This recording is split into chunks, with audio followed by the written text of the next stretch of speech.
And we are live. We are back. We are back. Welcome to another edition of Red Cup Rants. I'm your host Dre, and I got one. I got one half of my squad here. Well, my other brother's here, but he's not.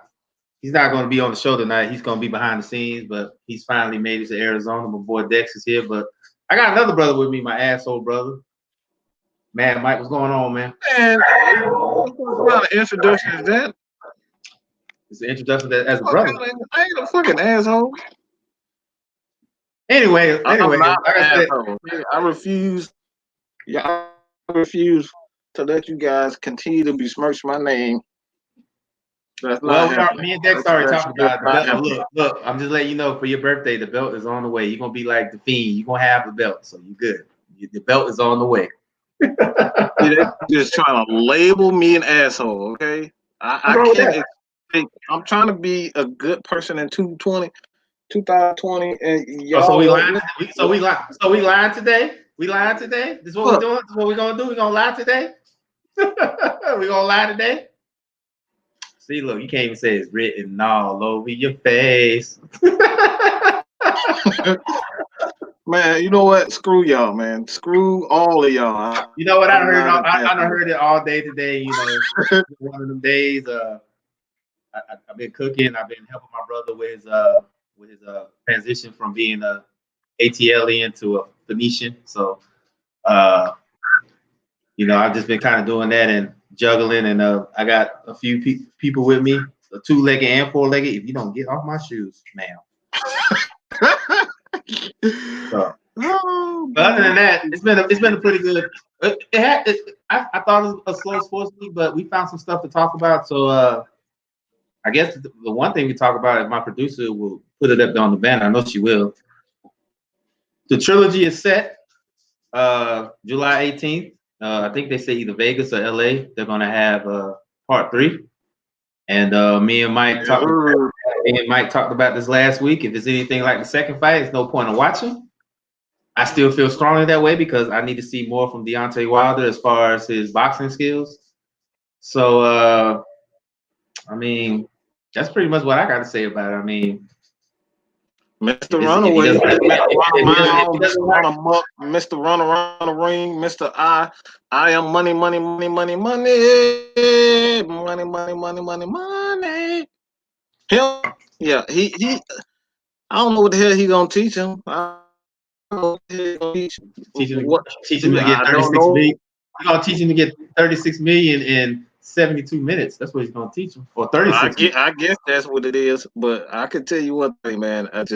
I have no interest in this fight whatsoever. I Won might two go. fights. You know what? I might go for the atmosphere. I might go for the atmosphere. But I'm just What like you. atmosphere? I'm like. I mean, it's Vegas. The atmosphere and big fights in Vegas. They always, from the days of Mike Tyson, Floyd Mayweather, Canelo. Now, the Mhm. atmosphere. The atmosphere in Vegas is always electric for any kind of major fight. So I'll probably go there for the atmosphere. But I'm just like you. I'm like my interest in this fight right now is on a scale of 1 to 100 is like -6 right now. Zero, Yes, zero. I I got don't have I don't zero. have any kind of interest right now unless I see something for Wilder. Maybe he'll have a. I know he's been on his Instagram talking about he's going to change a few things, but right now my peak my interest level is not that it's not that high right now. He's already proven that he's a better fighter than Wilder. At this point, it's just like it's for his pride. This is what this really is about. It's all about his pride. He looked like a sucker. Like, just call it what it is. Even before he got hit in the ear and his equilibrium was off a bit.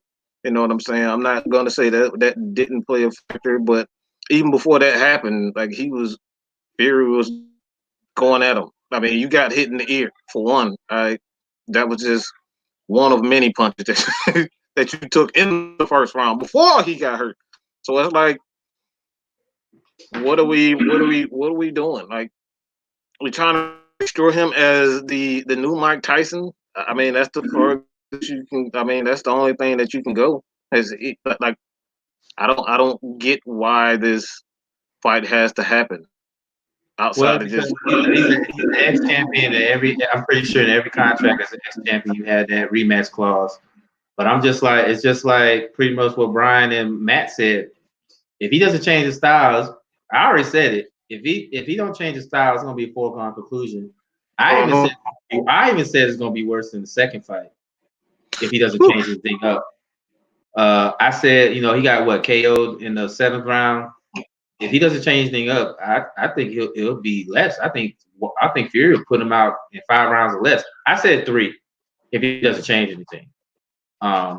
We know Deontay Wilder has the power, but like I said before, it's useless to have power if you ain't got no technique. And I saw that even though I was drinking the Kool-Aid, and I put my money on Wilder. You saw after they both was trying to knock each other out, you saw the difference in skill. You saw Wilder Fury kind of switch things up and start boxing, and Wilder was still looking for that one-hit quitter. And you saw the difference. I mean, everybody talks about, he got hit behind the head. I understand that, but even if he didn't, he still probably got his ass whooped. So, I mean, I'm still a Wilder fan. I'm still a Wilder fan, but he really needs to adjust. And I said it. I was talking to my dad yesterday, and I said it. If Deontay Wilder loses this fight, which right now I'm pretty leaning towards that. If Deontay Wilder loses this fight, he might have to retire. He might lost 3 times to the same man. Let's just be honest. He lost 3 times. He's already lost 2 times. If it wasn't for technically, if it wasn't for 2 knockdowns, he would have lost 4 times. He lost to Fury twice. Yeah, he lost to Fury twice, and he would have lost to Ortiz twice. Ortiz. Because Ortiz had him beat on the 2 fights, and Wilder ended up knocking him out both times. And then the draw with Fury and Wilder, when Wilder knocked him out in the last round, that pretty much made up the ground for him to get that draw, because I'm pretty sure he would have lost that fight. So technically, Deontay Wilder would have had 4 losses. Now, if Fury beats him again, I think he needs to hang it up. Honestly, especially if he gets beat like he did last fight, yeah, he definitely might have to consider just get that money, go back to Alabama, go cheer for the Crimson Tide, just enjoy life, because I don't think he'll bounce back from that. He won't. I said it last week. If Fury beats Wilder again, then he goes and beats Joshua. In my opinion, he's a top 5 heavyweight of all time. That's my opinion. I think so. I think he's a top 5 heavyweight of all time. Like, you need to put him in the conversation with Tyson, Holyfield, Lewis, Klitschko. He needs to be right up there. Because right now, to me, he's the best heavyweight right now. I know everybody talks about Joshua and he's got all the belts, but right now, Fury is the best heavyweight to me right now. Mm-hmm. Yeah, Joshua's already lost. And I told you, Joshua, Chin is suspect. And you know who his manager is. I know Brian's on here. Chicken Hearn. Chicken Hearn is going to make sure that he's set up for success, especially after the fact that Ruiz exposed him in that last fight. So, yes. But I said it too. I said it right now. If Joshua and Fury was to fight right now, I still think Fury would beat him too. I really think so. Because I've never seen a man that big move that fast. Like I said, the man moves like a middleweight. He does. He moves like a middleweight. So I really think that right now, yeah, Fury is the best heavyweight right now. Now, a lot of things can happen between now and July 18th, but right now, Fury's the man right now. He don't even have all the belts, but yeah. Let's be honest. What can he do differently? What can he improve in? He got to do something. He got to because he exercised his claws to fight again. Mm-hmm. He has to show something. I don't know what it is. I'm just trying to figure out what can he do. At this point right now, me being a hardcore boxing fan, I have no idea what he's going to do. He's going to have to do something. And it was brought to my attention that he had a guy in his corner that was a pretty good boxer. So he needs to do something, because if he doesn't do anything on this 3rd fight, gonna be a wash for Fury. He's gonna be easy work. And like I said, I'm a Wilder fan, but I'm a realist too, and I think he needs to change something. He needs to go get with Freddie Roach. So you saw Freddie Roach is the guy. He's the guy who can, he see what he did to Manny Pacquiao. He saw what he did to Miguel Cotto. He made them change their style, and they ended up winning a lot more fights past their prime. I think that's what Deontay Wilder has to do. He has to do something, because if he goes in there looking for that one-hitter quitter, I said it before, and I say it again. It's not gonna go past 5. I said 3 or 4, but it's not gonna go past 5. Because Fury, I don't think there's anything he can't do. He doesn't like to use his jab. That's the only thing. Yeah, he doesn't block. He doesn't block. He doesn't block. He doesn't block well. He doesn't block. He doesn't move around well. He lost weight and he was still slow. Like, so what can he do? You were slow. He was slow in the first fight, the second fight, and the third fight. You can't, unless you're taking crack or heroin or something, you're just not gonna automatically just start running fast. Right? It's just not gonna happen, right? Unless you're doing drugs or something heavy, bro, you can't just start all of a sudden. He's 32 years old. 32. 32. Mm-hmm. Bro, can you run faster at 32 without doing some type of drug? Not me. I can't. I can't run. I can't run fast. I know I can't. I can't. And I know a lot of 32-year-olds saying the exact same thing. Like, bro, you don't get faster with age. So at this point, it's not speed. He can't get faster. Can't get faster. Let's just be real about it. He can improve. But at this point, like I said, I've seen Cotto and Pac. You see, Pacquiao's the current champion right now. What, age 40? Mm-hmm. Like, things can happen. Things can happen. But the question is he going to be susceptible to doing that? Because if he just go in there with the same game plan, where I'm just going to, that whole. Yeah, Manny changed his game. No, Manny was not the same. That's what I'm saying. Like Manny and Miguel Cotto, they changed their style and they ended up winning championships way past their prime. Like I said, Cotto beat good champion is Sergio Martinez, and Pacquiao beat Keith Thurman, pretty much a good boxer in his own right. You know what I'm saying? So my thing is the fact of the matter is that I see you, Brian. Yeah, we all like yeah. Right. But I mean, at the point of the matter is, you know what I'm saying, it's you gotta change stuff up, because if you don't change it up, then it's gonna be worse. It's gonna be this is gonna kill his, like, one thing I always say, and you can kind of agree with this, before you go into your fight, your rematch clause, like after you've had a devastating loss, don't go back and try to fight the guy. Get another fight under your belt, work on some things, and then go back into the fight. I think he's making a huge mistake. He's making a emotional decision rather than a smart decision, and this is what a lot of boxing experts, not just what's his name? The one that's always talking. Max Keller. Like everybody has said he needs to take a fight before he fights Fury. You're not going to beat Fury the way he's doing it. What he does is he loads up on that back foot and waits for a shot. And This guy, 270 pounds, he's going to come in at 270 again. He might come in bigger than that. He may, if he can move at 270 or 280 the exact same way, he's going to come in heavier than what he is. Well, if not the exact same way. So he's going to harass him. And I think he goes 225, 230. I think Wilder came in. I think he was 225, 230 at the moment. And that's pretty light. So if he can't move at 225, 230, bro, he's gonna have to put on weight, and he's gonna be even slower. And the power he might lose some of the power with that weight. He may lose some power with that weight. I've seen people gain weight and they lost power. Like Mike Tyson is one of those guys that Mike has to come in as a. I think with Mike Tyson, I think the heaviest I seen Mike fight in any of his fights was like 224, 225 at the heaviest. Because every time Tyson fought, I think with Tyson, his range was anywhere at his peak, at his prime, anywhere between 215 and 220 at the most. So, Yeah.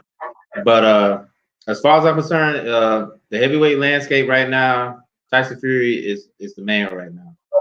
I just feel right now that he, I don't see any weaknesses. I mean, I know he struggled his last fight because the guy that he fought kind of gave him a good fight, but the way that he just dominated Wilder, and you know, it wasn't even the second. It wasn't even the second fight. That it was the first fight as well. Like I've never seen Deontay Wilder get. I mean, I seen him get dominated. I mean, with Ortiz, I seen, but I never seen him get outclassed like that by a boxer. And you and Dex say it all the time. Punchers always get outclassed by boxers. They always do. That's why I say when Tyson fought Lewis, even though Tyson was past his prime, he still had a puncher's chance. But at the same time, when you got a guy like Lewis who is big, is fast, he can use his jab, very textbook type, you're not gonna lose many fights. I mean, yeah, he lost fights because he wasn't paying attention, but he avenged those losses. So yeah, I think I put Fury in that same category, and I would love to see Fury versus Joshua because right now, unless something drastically changes, this Fury Wilder trilogy is going to be. It should be 3-0 Fury right now, and I'm a Wilder fan, but both fights I've saw, he's been dominated. You know, so I mean, I hope he changes. I hope he changes, but if he don't and he lose like he did this last fight, he needs to hang it up. He needs not to fight no more. He doesn't. So, but if he ain't got nothing else to say, we can move on to the next subject. I'll just let this be it. The only way that I see Fury losing is you have to hit him with combinations. Like he has to come in with combinations and kind of, you know, feint him a little bit, come in there, you know, with a jab, feint, you know, feint a right hook or something, and then hit him with an uppercut. Like they're not gonna catch Tyson Fury with the one shot. You're not gonna catch. He's too good. He's too big. And his defense is really underrated for a guy that big. So like that's the only way. You know what? I was totally surprised because I watched the fight he had with Klitschko. Mm-hmm. I watched the fight he had with Klitschko when he beat Klitschko. I did watch the fight that he had with, I don't know what the German guy's name is. And the fact of the matter is, I've never seen, the last person I seen move that big and move that fast was Lennox Lewis. That was the last. That was it. And the fact that he's on the right path right now. You know, he's exercised his demons. Hopefully, he doesn't have a relapse. He's exercising his demons, and he's on the path. He wants to be the best heavy. He said he wants to be the best heavyweight of all time. And right now, he took out the boogeyman supposedly because nobody wanted to fight Wilder. Nobody wanted. I mean, Ortiz fought him, but guys like Joshua and Ruiz, Ruiz didn't, he didn't really have a choice. He didn't really have a choice because, he was pushing the fight with Joshua. But the fact that Fury took out the big bad boogeyman of the heavyweight division, according to people, he's right now, Joshua said he wants to fight him, but like I said before, I might get my grand back if they make that fight because I'm definitely putting my money on Fury because right now he is the best heavyweight right now in the division. So, but go ahead, LD. I know you put the yeah. But speaking of boxing, this is what I want to see. This is the fight I want to see. I know everybody talks about Wilder and Fury Part 3, but the fight I want to see, Bud Crawford and Errol Spence. That's the fight I want to see. I want to see that fight. And Bud kind of issued an open. He did a John Cena, Roman Reigns, WWE Open Challenge thing. He told anybody that wants to step in the ring to step in the ring. Right now, me personally, the one person I want in that ring with Bud Crawford right now, Errol Spence. Everybody talks about he needs to wait in line and fight other people. You realize that Bud Crawford's a champ, right? He doesn't have to wait for anything. He doesn't have to wait for anybody. He doesn't have to wait for anything. And I'm a fan of both, so I'm very conflicted who's gonna win. I'm very conflicted because I love both fighters. I went to the Spence and Porter fight night. That was a good fight. That was a really good fight. So right now I'm kind of conflicted on who will win, but that's the fight I want to see. And they said, I know they've been back. If you're not on Twitter, please follow them on Twitter because they've been going back and forth for Oh man, it's been fun to see that on Twitter, man. Yeah, but they both said that the fight will happen at the end of 2020. I got my fingers crossed because I've been saving my money. I probably have to work some overtime because I'm definitely going to be at the fight. I don't care where it's going to be at, New York, LA, Alaska, Antarctica. I'm going to watch the fight live. That's going to be it. Alaska. That's how. You know what? You know what this fight reminds me of? It reminds me of the Marvin Hagler Sugar Ray type. It has that type of build. It's so electric because we all know Errol Spence is. To me personally, Errol Spence is the best welterweight right now in the division. Yeah. He's a two belt champ. Got power. He's slick. I mean, I'm pretty sure that he kind of counted his blessings after that bad unfortunate accident he had in Dallas. So I really hope he got his life together. You know what I'm saying? And then you got Bud, who's pretty much been dominating everybody he fought. I know this last fight he kind of struggled. Dude was touching him pretty good. But you got to take the fact that Bud is just as gifted and just as talented as Errol Spence. And they've been going back and forth talking about, this block they talking about. I'm like, y'all need to meet on the block and fight so I can watch. So to you personally, what can this fight? And I know I got people on my on the chat line. There are boxing fans like me. Y'all can chime in as well. Mm-hmm. What could this fight potentially do to the sport if it does happen?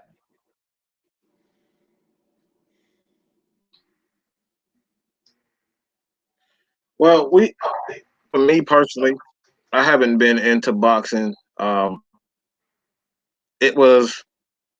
thought I would get Manny Pacquiao, Floyd Mayweather, but Floyd Mayweather did his thing. He ran around the whole entire world before he got to Manny.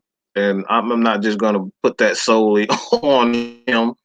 A lot of the big money guys, they don't want their guy fighting the best of the best anymore because it's all money. Reputation. That's what I said. Chicken her right now. That's the way boxing is, and hopefully, this. My thing is, it's. I don't give a damn who. I really don't care who fights who. I want to see 1 versus 2, 1 versus 3. You know what I'm saying? I want to see 1 versus 4. My opinion right now, they're the two best welterweights in the division. I know everybody talks about Keith Thurman. I know everybody talks about Danny Garcia, Sean Porter, those guys. But to me personally, them two are the best welterweights in the division. This fight needs to happen because I think if this fight was to happen, it would save the sport. I know you got Canelo. You got the Charlotte brothers, you got Deontay Wilder, you got Tyson Fury, but I think this fight right here, this fight has potential to save the sport. You know what I'm saying? It really does. It really does. It really does. We want to see the best of the best. We want to see the best of the best. Yeah. Look, Dre. Just I've been following you on Facebook. What's great for the sport right now of NBA? You've been writing stats all the last couple of days. Well, I mean, the Zion LeBron matchup was, that was good. And then last night it was Trae Young versus Ja Morant, 2 really good point guards. That's what we want to see. That's what I'm saying. You want the best of the best. You want to play the best of the best, and you want to be the best, especially in the sport like boxing where it's you and another person in the ring. It's nobody else. It's not like basketball. It's not like football. It's not like baseball. It's you versus that guy in the ring. Yeah, you got trainers. Yeah, you got trainers. Yeah, you got cut men. Yeah, you got your entourage. But once you get in that ring, it's you and that person. That's what I said. I heard it a long time ago. You can't play boxing. You can't play it. You can't. You got to really put your work in. And and it's just like when Rampage and Chuck Liddell fought. That kind of helped the sport a little bit. And then what's the guy's name? The guy that fought Conor. I call him Zangief because I don't know what his name is. Zangief, bro. Zangief. I don't know what his name is. The guy. What's his name? What's his name? I don't even know what his name is. But consider the fact that you need something like this to save the sport. So, me personally, I would love to see this. I would love to see Bud versus Earl Spence, but you know how politics work. And on top of that, they both work for different factions. You got Bud in Top Stank with Sasha Bob. That's what I call it not top rank, Top Stank. Show. And Sasha Bob. And then you got Earl Spence. He works with PBC with Al Heyman and Floyd Mayweather, those guys. And those guys are not very fond of each other right now. So I will hope to see this fight. They both said on Twitter that it's going to happen in 2020.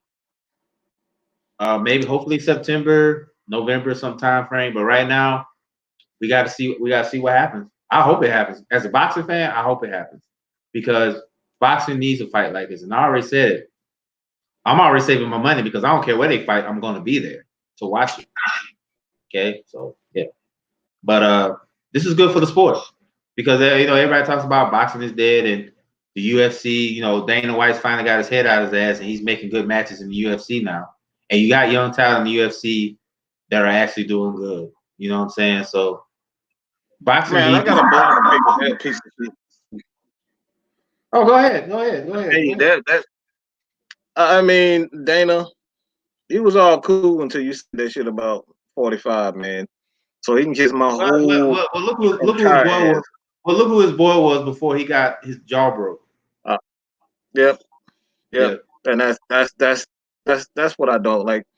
You're a good one thing I like about UFC is for the most part they let guys be themselves. Mm-hmm. But where I draw the line at is when a figure is divisive, not only just for African Americans, all Asians. Like this dude doesn't care for who you are. If you don't look like him, you're a piece of shit.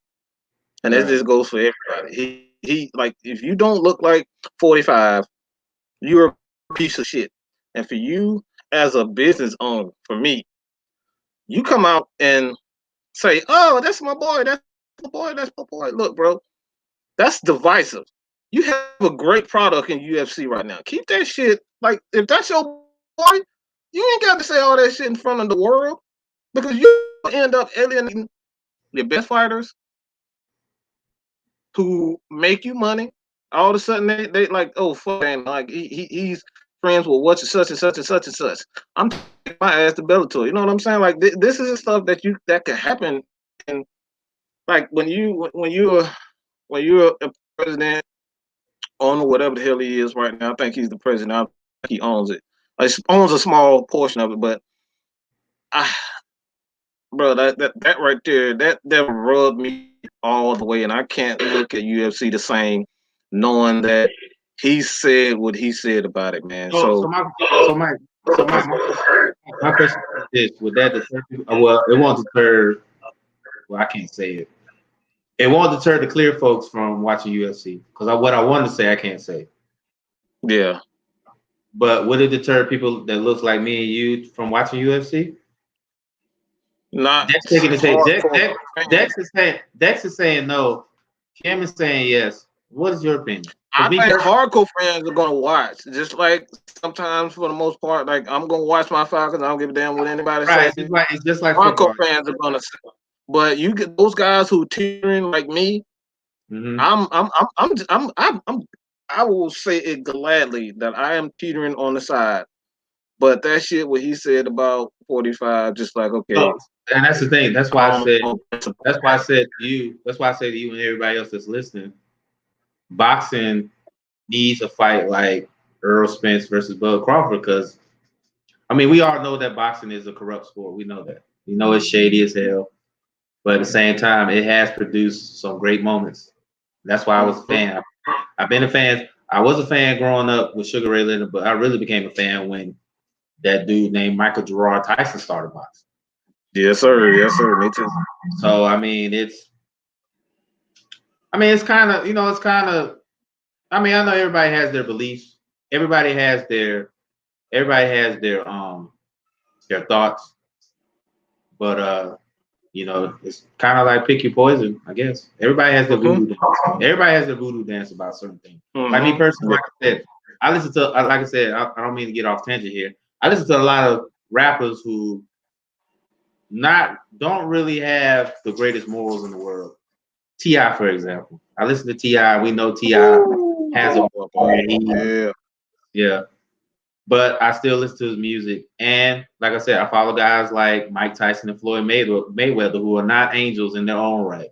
Okay. So everybody has their vice, that one person they follow who knows they have a couple bones in their closet. So it is what you gotta take what's good with the bad, because we not all of us are perfect. So, and that's it for me, man. Yeah, we can go to that. The last thing I'm gonna say before we move on, I just hope that Bud and Earl get off Twitter and put pen to paper and make this fight so I can start. I'm already saving money now, and I know that ticket's gonna be as hell. So they need to go ahead and let me know where they're gonna fight so I can start saving. They said 2020, so we'll see. But with that being said, we're gonna move on to our next subject.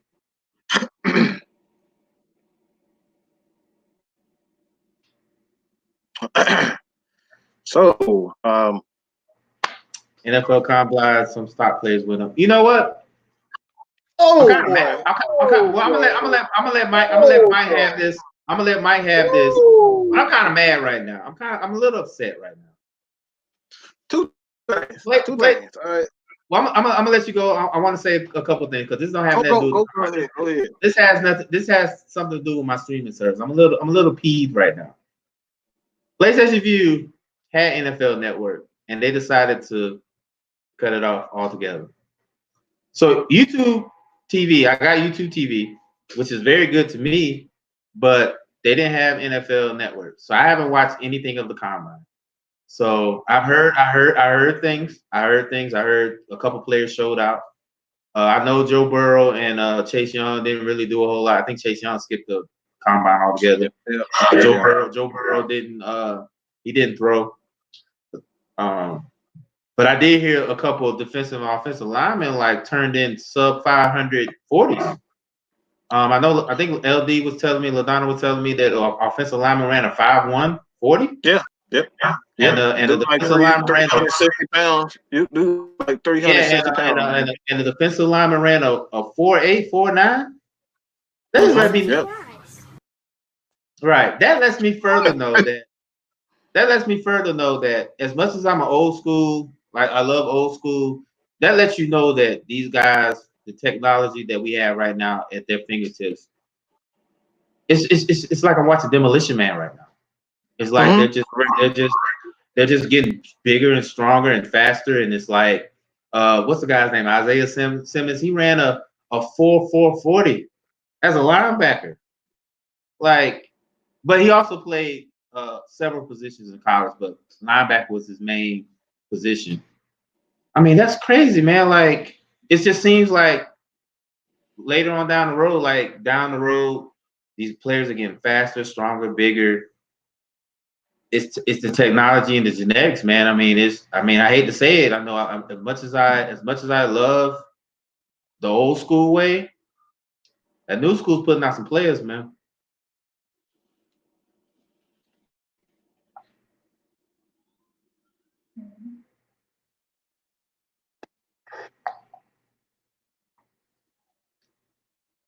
He's thinking. Producers, we good over here. Just produce. So, but I will say, you big dummy. I will say this though, Mike. And I know you probably can kind of give me the insight because I know you do the Falcons thing. You're the Falcons numbers guy. I would like some of these guys to be drafted by us, but right now, we're kind of like in that position where we can get a good player or a bad player where we're sitting at. What do you think? What do you think? I know I'm pretty sure that Quinn and Dimitrov have been scouting these players. What do you think about the combine? Does anybody? Oh wait, Derek Brown ran a 4.8 from Auburn. That's the guy I want. I want him, but I'm pretty sure he's going to be gone. Yeah, he's going to be gone. He's going to be gone. But what do you see? Who stood out from you? Because I didn't watch the combine. I was either at work or I didn't have NFL Network. So who stands out for you? Look, I'm just blown away like me. You just kind of like right now. You just kind of like I'm not blown away by anything because, like, to be honest, like you said, a lot of these players. Well, I mean, not blown away, but I'm pretty sure a couple guys he was kind of like, oh, okay, yeah. Some offensive linemen. It was the offensive lineman that a couple of offensive linemen. Think about it. What offensive lineman ran a 5 flat 40? Not a lot. So imagine that guy. So imagine that guy on a pull on a toss sweep, and he's running at you like that. Me personally, I'd be like, you know what? I'm gonna make a business decision. I'm just gonna lay him here on this ground. I'm gonna lay right here. You gonna do that, Matt Ryan? You gonna do the Matty Ice on? What Matt Ryan say after he you know that face he made? He was like, woo. Hey, but it is what it is, man. I mean, go ahead, Mike. I don't know if you saw my rant earlier.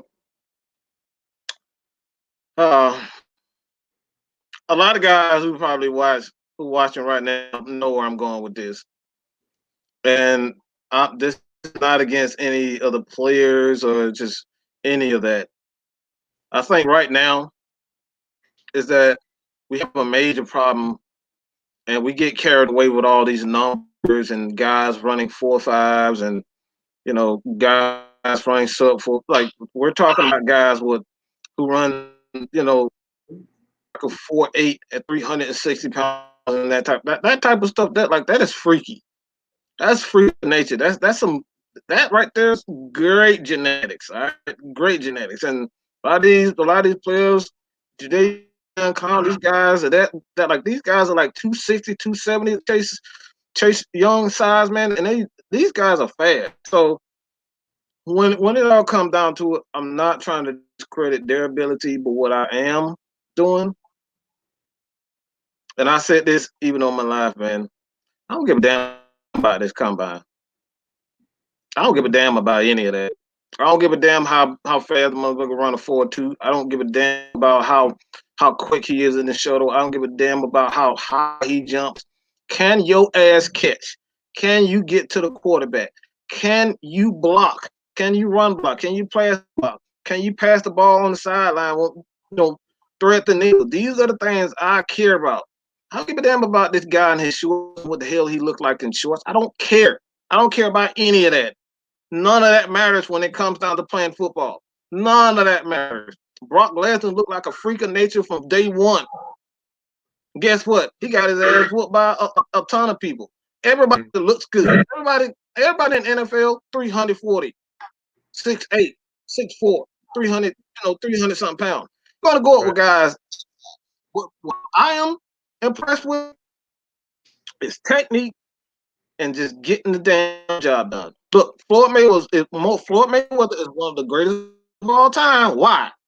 He's technically sound. He's not super fast like Roy Jones. He got some speed, but he's not super fast. Mm-hmm. He more pure on technique and defense. That's it. Michael Strahan, you remember Michael Strahan? Michael Strahan wasn't fast. He wasn't quick. And you know what? One of the people that we call the greatest of all time at his position wasn't fast. That's Jerry Rice. Jerry Rice ran a 4.6. He wasn't. He was just technically sound. He knew how to run the routes. He knew how to catch. And you know what? And the thing about with Jerry Rice to separate Jerry Rice from a lot of players is that he wanted to be better. It didn't matter if he won a Super Bowl or lost. He was always trying to get better. That's hard, baby. That's hard. That's what I care. That's what I care about. I don't give a damn about. You know how many guys in the NBA who was supposed to be the next Michael Jordan. You remember that, Baby Jordan? You remember Baby? That man You won. remember Baby Jordan? That man won a dunk contest and wasn't seen since after that. And one scene since. This is the stuff that we're talking about. Like, I don't care about any of that. I don't care about the combine. I don't care about any. It's cool to see for the fans. It's cute and all. I don't give a damn. I don't care. I don't care about how fast a guy runs. Can this dude run fast after a guy don't caught the ball? He's going half down. He's running down the damn field. Can he catch up and make the tackle? That's what I care about. I'm gonna tell you like this. 40 speed and football speed are totally different. Shannon Sharp said it. Shannon Sharp said it on Undisputed. He said that the 40 is overrated, and I agree. There's a lot of guys that can run fast. I do say that as a defensive back, you have to have speed because the speed is what's going to get you paid. But you also gotta have technique.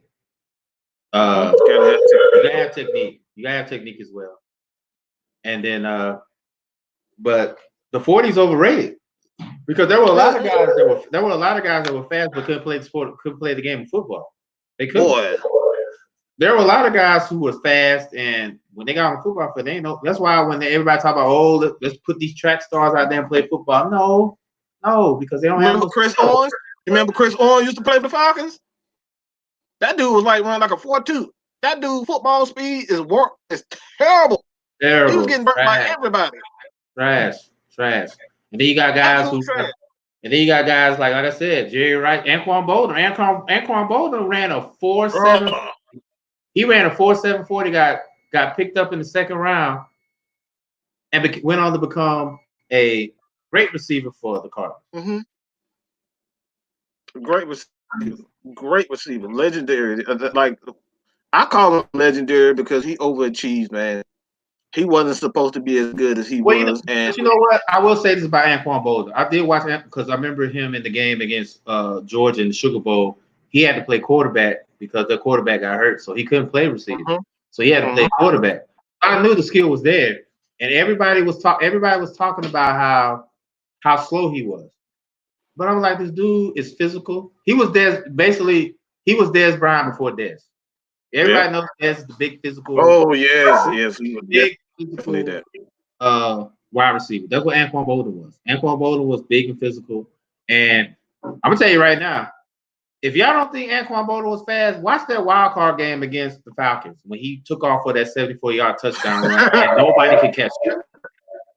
When I saw that, I was like, whoever said that Anquan Bolden can't run fast, that man, like I said, football speed and speed, because it's a whole lot different when you're running with all that equipment on. So, like I said, 40 is overrated.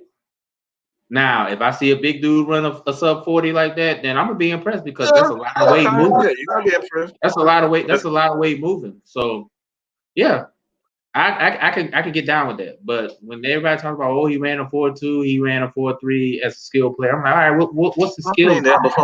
What's the skill? Yeah. What's the skill? We've all seen that before. We've seen. And then, this is the one right here. This is the one right here I want to show. Yes, we know. See the thing about it. But see, this is the thing about it is he's an exception to the rule because not only can Julio run fast, but the man was complete as a receiver. That man can run routes. He was physical. He was big. So that's just like Megatron, Calvin Johnson. That was another one. He didn't run routes. Yeah. He didn't run routes that great, but he was big and physical and fast, and that's what you need. You can't just be fast. You need a couple more. You know what I'm saying? So I mean, Roddy White was another one, man. Roddy White, Roddy White, and then you see how Roddy White first came in the league. He was terrible. That man couldn't catch a cold. That man couldn't catch a cold in the league. I still remember the catch that he dropped when Michael Vick laid it up for him. He dropped. Boy. I was like, man, cut this dude. This dude is garbage. Cut him. But you saw how he started to get better. You know, he was a late bloomer. He was pretty. You know, him and Julio, they were pretty good together. So, I mean, It all, like I said, I say it all the time, and Mike, you might agree with me when I say this. The draft is hit or miss. Everybody talks about that. Everybody talks about that best prospect. He could be a bust, and then you go down to find guys like Cam Chancellor and Richard Sherman who got picked in the later rounds, and then they go out and become Pro Bowlers, superstars, all pro. So don't. I tell everybody all the time, don't hit your whole draft class on the first round because there's plenty of busts. Don't trade all your picks for a damn Julio. Like you're not going to get Julio all the time. You're not going to find Julio. Look. For every Julio, there's a Charles Rogers, there's a Mike Williams. You know, not everybody can be a Julio or AJ or even Odella. Not everybody can be that. Not everybody can be that. You're gonna find every now and then you're gonna mess up. Not everybody can be like what's the name? You know, I mean, Jamarcus Russell was a bust. Jamarcus Russell was a bust in the first round. But then you got a guy like Tom Brady who got picked in the 6th round. Ryan Leaf. Oh my God. Now he's being talked about as one of the greatest quarterbacks of all time. So I mean, it's hit or miss. It really is hit or miss. So, but I haven't seen the combine, so I'm very intrigued on what the Falcons are going to do because we're in that. Like I said, we're in that pick a good player, bad player type range because I think are we 14th or 16th in the draft? 16th. 16th. So we're in that range where we can get a good player or a bad player. So I mean we did get Kunal Neal at 17, which I thought was a reach, but he proved me wrong. So I mean I've been wrong before. So but like I said, I just don't want him to turn up to be another William Moore where he's a good player, but he stayed hurt all the time. All the time, and that's the thing, man. That's the thing, man. I remember, and I told this story with people who follow the channel. But I remember doing like 300. I did like 300. I scouted like 300 players in 2016 because I was tired. I was ready for your boy Shanahan to go. I was ready for him to go, and I knew it was going to be terrible. I knew Dan Quinn was going to be fired in 2016, so I was getting ready to like find new players, and I did that, man. I can say almost 70, 80%, probably 90% of those players that I scouted, they're not really even worth it. It's hit or miss. It's hit or miss, man. It definitely is. It really is hit or miss. It's hit or miss because, like I said, I was wrong about Kunal Neal because I thought he was a reach. He wasn't that good in college, you know. And he came to Atlanta and he proved me wrong. So, but then again, there was guys like, and I hate to say it, we pick up a guy like Jamal Anderson who was complete bust. Yeah. And then we skipped on guys like Patrick Willis, who I really want. I wanted Patrick Willis in Atlanta, but you know, it's like I said, he wanted to come here too. He wanted to come. I wanted. That's who I wanted because I seen him play at Ole Miss. He was a hell of a player at Ole Miss, but you know, they wanted to get his converted tight end / defensive end who didn't really get a lot of sacks in Atlanta. But then you got this guy in San Francisco and Patrick Willis who was beasted, and I was just like, you know what I'm saying? Like, it's hit or miss. Man, we've made some terrible decisions, bro. We did.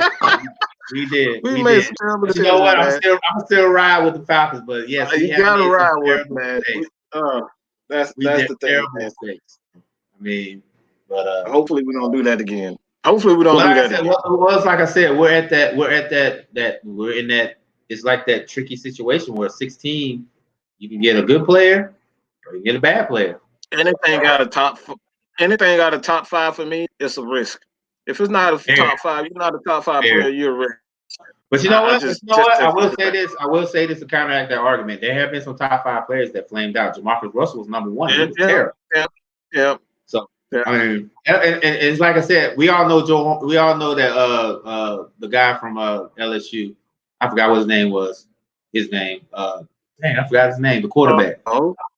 Quarterback, Joe Burrow? Yeah, Joe Burrow. We all know he's gonna be the number 1 pick. But that doesn't mean that he's gonna pan out either. And he's playing in Cincinnati, so he's got a very big hill to climb. But there is some good news with that is that they did franchise AJ Green, so he does have somebody to throw the ball to. We'll see. But with that being said, we're going to move on to the next subject. Unless Mike, unless you're done, you got anything else you want to say? I'm done. I'm done with that. But with that being said, I gotta. This is a very sensitive subject with me because I have a son who is a Jaguars fan. He's a Jaguars fan, and he loves Nick Foles. So I didn't really want to tell him that I was going to talk about this on the show because I know he's going to be mad. He's probably going to hit me up later on, talk about why you talk about my quarterback like that.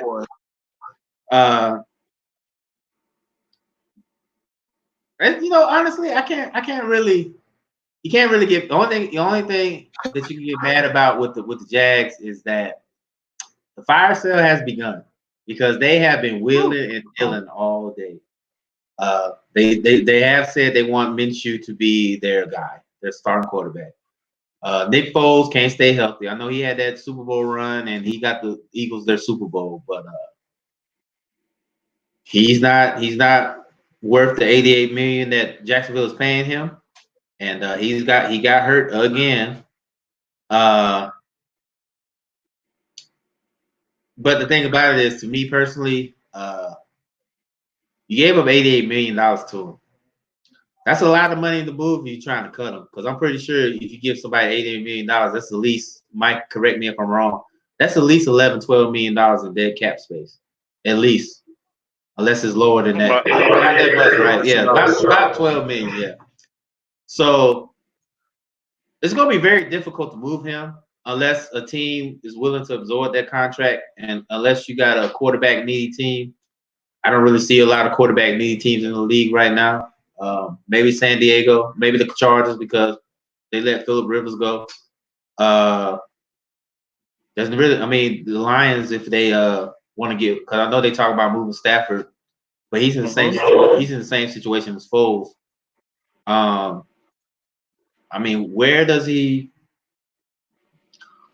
What does the Jaguars do here? They're kind of like at a crossroad because they can move him, but they're gonna eat that $12 million dead cap, and then you don't want to sit an $88 million quarterback because I mean, what's the logic here, man?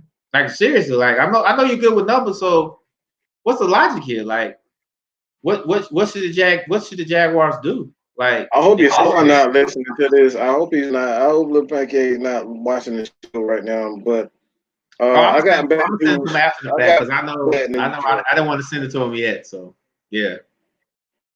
Bad news for all you Jaguar fans. Get ready for a long, terrible road. You guys are going to be rebuilding real soon.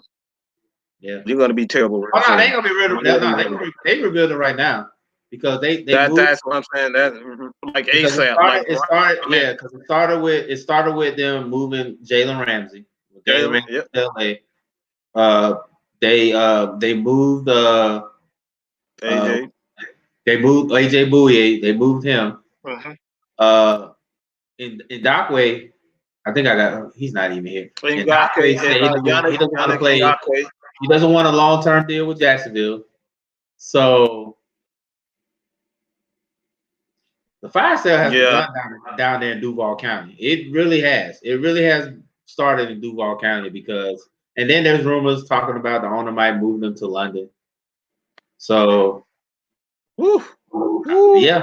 So it's a lot of stuff going on. Like they figured they fired Tom Coughlin. They figured that'd be the problem, but nah. And it's sad. It's sad to me because a couple years ago, this team was competing to go into the Super Bowl. They were in the AFC Championship game and they was competing for a Super Bowl. And now all of a sudden they're back to being mediocre again. It's like the window was closed. The window was open for a little bit and now it's shut. You know why? I say this all the time, Drake. I say this all the time. Even when they was win, I told you from the very beginning that when you have bad energy around you, it's only so long you're gonna dodge bullets. They got so many guys with so much energy, and we're talking about just bad, selfish energy. And that's just a fact of the matter. Tom Coughlin, he was bad and he was selfish. That's what I'm saying. It's like Tom Coughlin was he should show the most of that blame because that's why I brought him up first. How you find somebody $850,000 just for sitting down and they were hurt? Like that doesn't make sense. Like that old look. I'm old school. I'm very old school, but at the same time, you gotta kind of adapt to the environment that you're in. You can't be raising folks off that old school way because this is what happens. Your team's gonna be dysfunctional and they're gonna start resenting you. And I think that's what happened with Jacksonville. I think they started resenting, and that's why they started losing. And then compound the fact that they weren't winning like they were. That just magnifies everything. Now, if they were winning, it's kind of like the Patriots in a way. The Patriots are dysfunctional as hell, but winning cures everything. It really does. The beef between Brady and Belichick and Kraft, it was absolved by winning. They were winning. That's you saying that's. Oh my gosh. I'm glad you said that. He's gonna go to a team, but it won't be the Niners. The rumor is he will either be a Titan. He'll be a Titan or a Raider or a Raider. I'm just gonna tell Tom Brady what do you have left to prove? Like it's all about ego, man. Like players and their egos, coaches and their egos, general managers and their egos. But you know what I said? I rag on Brady because I feel that he is a product of the hooded one. He definitely is. He is a great quarterback, but at the same time, I do feel that Belichick had a hand in him being great. And I would love to see him go to a team like the Raiders or the Titans. And I know the rumor that he's going to San Francisco, but considering the fact they paid Jimmy G $140 million, he's not going to be he's not going to be a backup there. I'm pretty sure of that. He's not going to be a backup. Yeah, it's got truth, unless they're going to move Jimmy G. Jimmy G. That's all. If they can find a team that's desperate enough to pick up that $140 million contract, okay, it's a little bit of smoke. But right now, I don't see San Francisco trying to get Brady. Now, if it was that other team that's leaving California right now to go to Vegas, I'll hold some merit because they are shopping Derek Carr. Derek Carr might be leaving Oakland. Well, he's not. It's Vegas now. He might be leaving Vegas now. They're talking about moving him, and they also offered Tom Brady a $60 million guaranteed contract, like a Michael Jordan type contract. And the fact of the matter is, the Titans are trying to get him as well because they don't know if they're going to keep Tannehill, and Mariota's pretty much out the door. So now, have I been wrong? Absolutely. So if I wake up in the morning, or if I'm scouring Facebook tonight and I see Tom Brady holding up a Niners jersey, I'll be glad to eat some crow. But right now, I don't see him going to San Francisco. I see him going to either Vegas or Tennessee right now. Yeah, I can't. I just at this point I'm just like, dude, sit your old ass down somewhere. Like you've already got 6 championships. Just like he's trying to break their record, man. He wants to be the guy he wants to be the only quarterback that has 7 rings. And that's cool. That's cool, but you ain't gonna do it outside of New England. I mean, I'm just gonna be real with you. Like you don't. This is where spoiled brats come to mind. He doesn't realize how great he has it. He really has no idea how great he has it as a New England Patriot and having the ability to win almost every year for almost 20 years. He doesn't understand that fact. I said that the Patriots were the most consistent team, consistent team in the NFL. Because I don't even think, even when Tom Brady got hurt and he was out for that year, the Patriots still went 10-6. I don't remember the last time the Patriots had a losing record by 2000. After 2000, I don't remember the Patriots having a losing record or contending for a playoff or a championship. Man, I I don't don't remember. know. Even when they had um what's his name before Drew Bledsoe. Drew Drew Bledsoe. Bledsoe. Yeah. I was about to say Drew Brees, but I was thinking, yeah, but even when they had him, they weren't terrible. They were okay. They made Yeah. the change, and the rest is history. But Well, even when they well, had it's like Drew I said. It's Bledsoe, like I said. It's like I said. The Patriots need to send a fruit basket to Mo Lewis because he's the one that knocked Drew woo, Bledsoe out the boy, game, and Tom Brady he's been yes starting. sir, So if I yes was sir. Robert Kraft, I'd be sending a check to Mo Lewis every year for Mm-hmm. doing it because he's the reason why that Tom Brady has the career he has had. I'm not saying that Drew Bledsoe would have flamed out, but Mo Lewis kind of accelerated the process, knocking out Drew Bledsoe. So yeah. Right.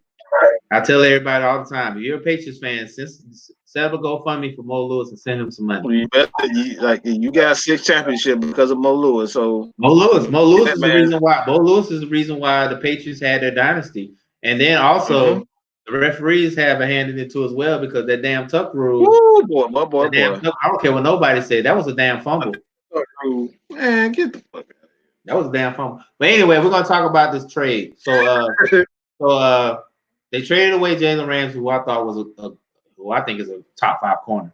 Then you trade away another solid corner in AJ Bouye to Denver. I think the Broncos did that because they already know that Chris Harris is out on the way out. I know they've been shopping him around. I think the Bears and the Ravens, and I want to say the Redskins are interested in getting him.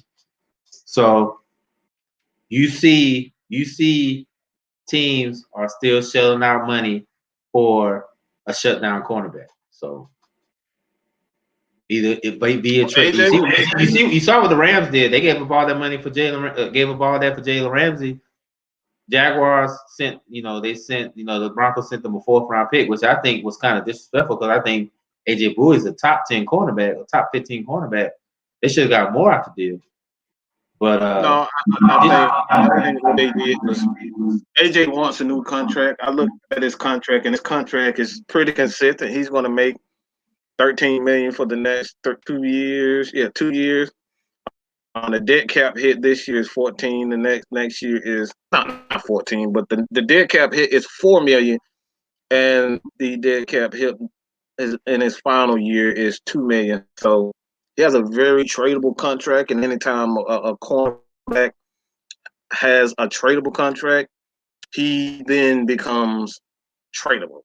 He's no longer a hot commodity, and he feels as though that he is a top corner, and he wants a new deal. This is one reason why they traded him. my question to you, because I know we go back and forth about this thing that as you call him. Do you feel that AJ is a good cornerback because of his skill, or because he had a guy like Jalen Ramsey on the other side? I think AJ was a good cornerback because I know he was a good cornerback in Houston. He was just part of the fire sale that he's experiencing in Jacksonville now. Do you think he's a good cornerback because of the scheme or individual skill? I think I think he's Desmond Trufant. I think he's Desmond Trufant. So on the tier, you got the elites, you got the average, above average, trash. What would you place AJ at? I think he's a top 10 corner. To be honest, I can't find many corners in I the agree. league that I think he's a top 10 corner. I really do. I I really think do. he's a top 10 corner. And people, we get carried away with a lot of flash plays when it concerns cornerbacks, and that's no disrespect for Ramsey. I think Ramsey does have talent, but he did have those flash plays, and AJ didn't have those flash plays. So his and that's one reason why people like Desmond Trufant is overrated. Like Trufant doesn't get a ton of interceptions. I mean, besides this year, he had what 4 interceptions this year, and he Or he got had hurt, four. He had and four. he I think he missed had a four. couple games before then. So he missed like 6 games this year and had 4 interceptions. But Yeah. outside of this year, like Trufant didn't. He's not a guy that's going to get you picks, and those flash plays are what not only coaches look for, but that's what fans are drawn to. That's why Dion is Dion prime time, and you know, Jalen Ramsey, all these players. Like nobody remembers Aeneas Williams. Like Aeneas Williams was a technically sound all around you know down. what? I'm glad you brought that up. They need to put some respect on Aeneas Williams' name. That Aeneas man was Williams, a that great dude was a cornerback. baller, bro. That man was a great corner. He was a great cornerback, and I think the reason why he didn't really get talked about because he was overshadowed by guys like Dion, Darryl Green as well. I think he played around the same time as those guys. But y'all need to put respect on him. And he made the Hall of Fame. He's a Hall of Fame. And the Hall of Fame. And nobody really gives him the respect because But he you know wasn't what? flat. I will say this though. I think the reason why he didn't really get talked about is because who he played for. He played for Arizona, but he did. He played for the Cardinals, but he did win a Super Bowl with the Rams. But he was a safety. He took the Rod Wilson approach. But even he did that great. Even he did that great. He was great at that position. Oh yeah, as well. absolutely. I put Aeneas Williams in my top 5 all-time cornerbacks. Oh yes, absolutely. And I just think the fact of the matter is he was just overshadowed by guys like Dion and Darryl Green. I think he was. I really was. I think he really was. But if you're like I said, if you're a student of the game like me, I love cornerbacks. I love cornerbacks. Oh man. So Dre and I. I love cornerbacks. Like I said, whenever is like a big time matchup between a wide receiver and the defensive back, I don't even care about the game. I'm watching the matchup. Like if it's Julio versus Joe Hayden or Julio versus Darrell Reeves, or even the guy in New Orleans, Mike Thomas. Mike Thomas going against a guy like Jalen Ramsey. Shoot, man, look, I was pissed off because with Jalen Ramsey getting traded, I couldn't see the matchup between Jacksonville and Atlanta. I couldn't see the matchup live between him and Julio. Like, I love stuff like that. I love to see the physical mono, like, I'm going to cover you, I'm gonna catch this ball, I'm going to deflect this ball type thing. You know what I'm saying? So it's just one of those things. But, yeah, put some respect on Aeneas Williams' name because that dude is a top 5 all-time cornerback. Debate which ball head. Technical cornerbacks get absolutely no love, man. And you know what? I gotta give a shout out to my cousin because she went to Southern. That man went to Southern. That man went to Southern. Southern, yeah. Southern University, and the dude, it was good. He was good, and that lets you know right now. It doesn't matter what college you go to. It just matters because look at Bill Belichick. Remember when Bill Belichick went down and scouted that dude from Middle Tennessee in the rain? You know what? I'm glad you said that because it doesn't matter where you go to school at. If you can play the game, any sport, basketball, football, if you can play that sport, it don't matter where you go to. I mean, look at Jerry Rice. Jerry Rice went to Mississippi Valley Community College. It don't matter where you go. It don't matter where you go. It just matters if you can play the game. Yeah. You know, so I mean, yeah. I gotta give a comment. How many DEs come out their rookie year and it's a top DE? I know one, but he kind of lost his mind after the fact. Alton Smith, when he got drafted by the 49ers, that man had eight sacks rookie year. And his second year, he won Defensive Player of the Year. In his second year, that man had what, 13 sacks? And he almost set the record too. His third year, he almost broke the record by straight hands. So there have been many Ds that came out the gate smashing, but at the same time, I think Alton Smith is one of the greatest what if cases in football. He really is. He really is. He really is one of the greatest. Because if that man would have kept his head on straight, he'd have been an all-time great. He would have. That man came out the gate smashing. Name another person. Like anybody on my timeline, name a defensive end that came out the gate that won Defensive Player of the Year. I know everybody gonna say Nick. I don't think Nick Bosa didn't win. He won Defensive Rookie of the Year. But who in their second year has won Defensive Player of the Year? If anybody comments and let me know, I'll send you something. I don't know many. I really don't know many. I really can't tell you. I really don't. So, but with that being said, we're gonna move on to the next subject because we can be here all night about football. So, you know how I go. Especially AJ Bouye and cornerbacks. Boy, I can go all day with that. Yeah, you know me, I love defensive backs. I love defensive backs. I love them. But with that being said, as far as AJ Green, they gave him the franchise tag. Joe Burrows is doing his best Bernie Sanders impersonation, trying to keep him in Cincinnati. So I think I would love to see him stay in Cincinnati, but also he's at the age now where the injuries are catching up, and he wants to play for a winner. So he might not stay in Cincinnati. Uh, Dakota, I don't. Dakota might not get what he wants, honestly, but he might get it because of the market. I read in our group. If you haven't followed the Strictly Prohibited Network on Facebook, there's a couple guys that saying that he should get Carson Wentz money, and Carson Wentz is at the bottom of the totem pole right now. But I'm pretty sure that Dak is going to get paid probably close to 38, 39 million a year. And as far as Derrick Henry, give the man whatever he wants. He's the reason why the Titans made it that far. Mm-hmm. Yeah. Look, I say it all the time. When you get to the playoffs, if you have a strong defense and a good running game, which the Titans have, you're gonna upset a lot of people. And they did that. They knocked out my Super Bowl pick. I thought they was gonna make it to the Super Bowl in Baltimore, but they knocked them out. And even though he kind of spurned Georgia and went to Alabama at the last minute, give that man his money. Give Derrick Henry his money. And you know the fact that running backs don't have a good shelf life. Look at Todd Gurley. Look at David Johnson. These guys. Todd Gurley might not ever play it down again because his knees are giving out on him. David Johnson, who was a very good running back in Arizona, is the injuries are catching up. Mm-hmm. So if I'm Derrick Henry, get everything you owe. Everything. If you want to get if you want to get that Ezekiel Elliott money, get that Ezekiel Elliott money.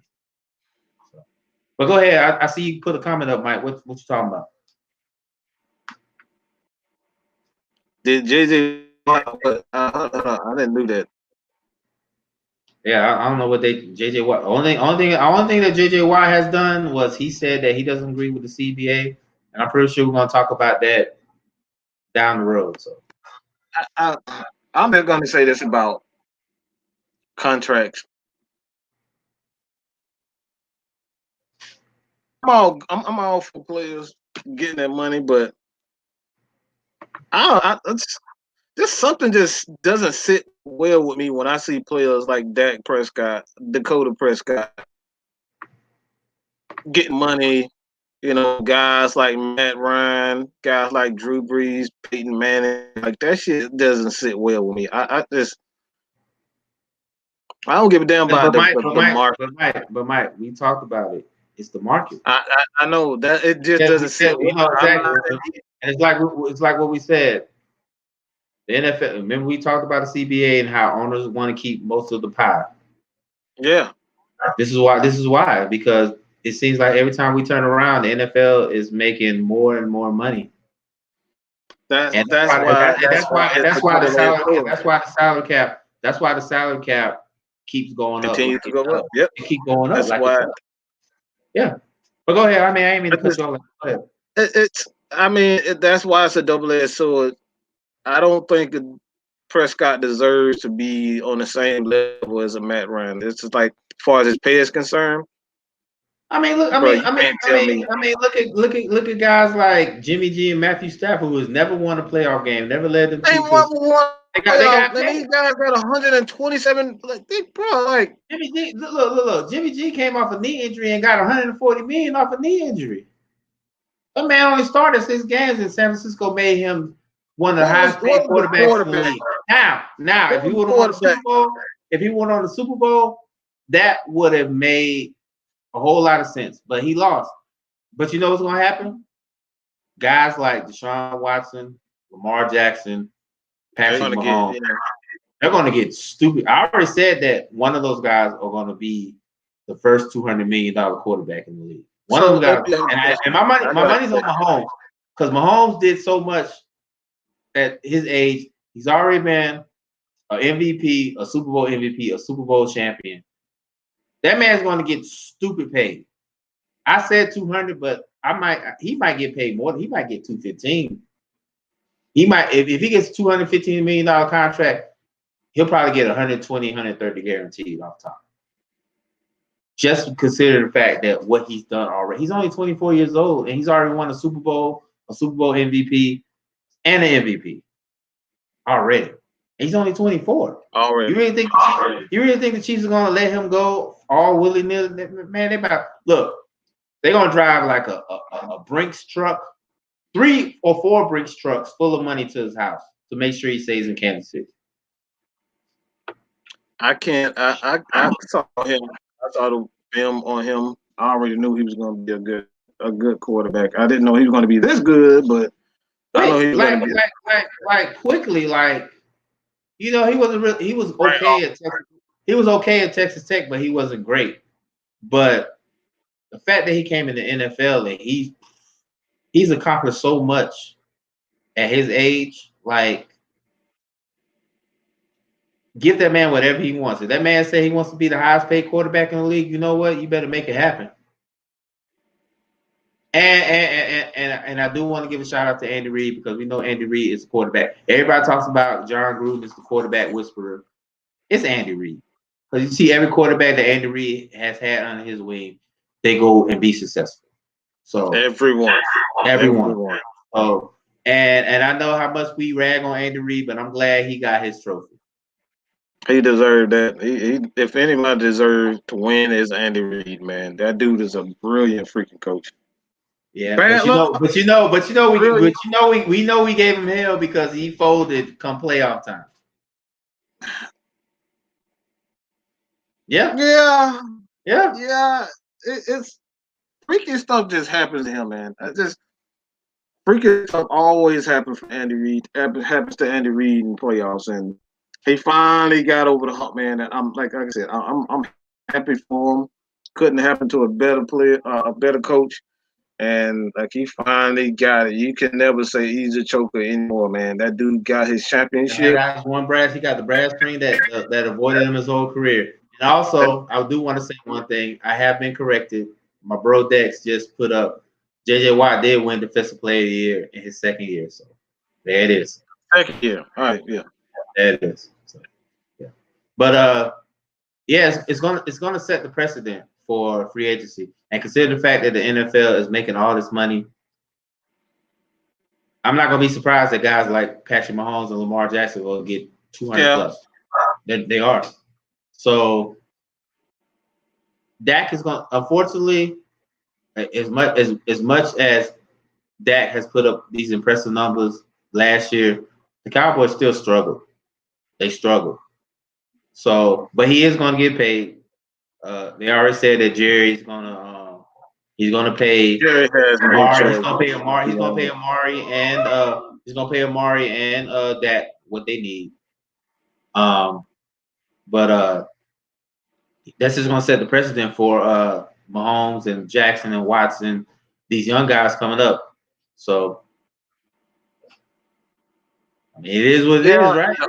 It's like you said, it's the market, right? The market. It's the market, and that's you got to give that up to the Players Association, not necessarily the players, but the Players Association. They're doing a good job of setting the market for other quarterbacks of the future. So, for me, the only thing, AJ Green, I'm going. He needs to go. No needs to hang around there. He needs to force the trade. Well,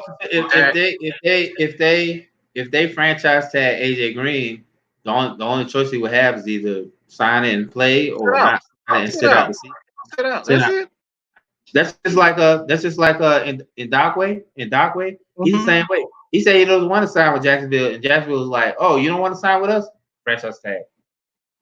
So that means you basically have a choice. Either you're going to sign with us and play with us for another year. Oh, he's still going to get paid regardless.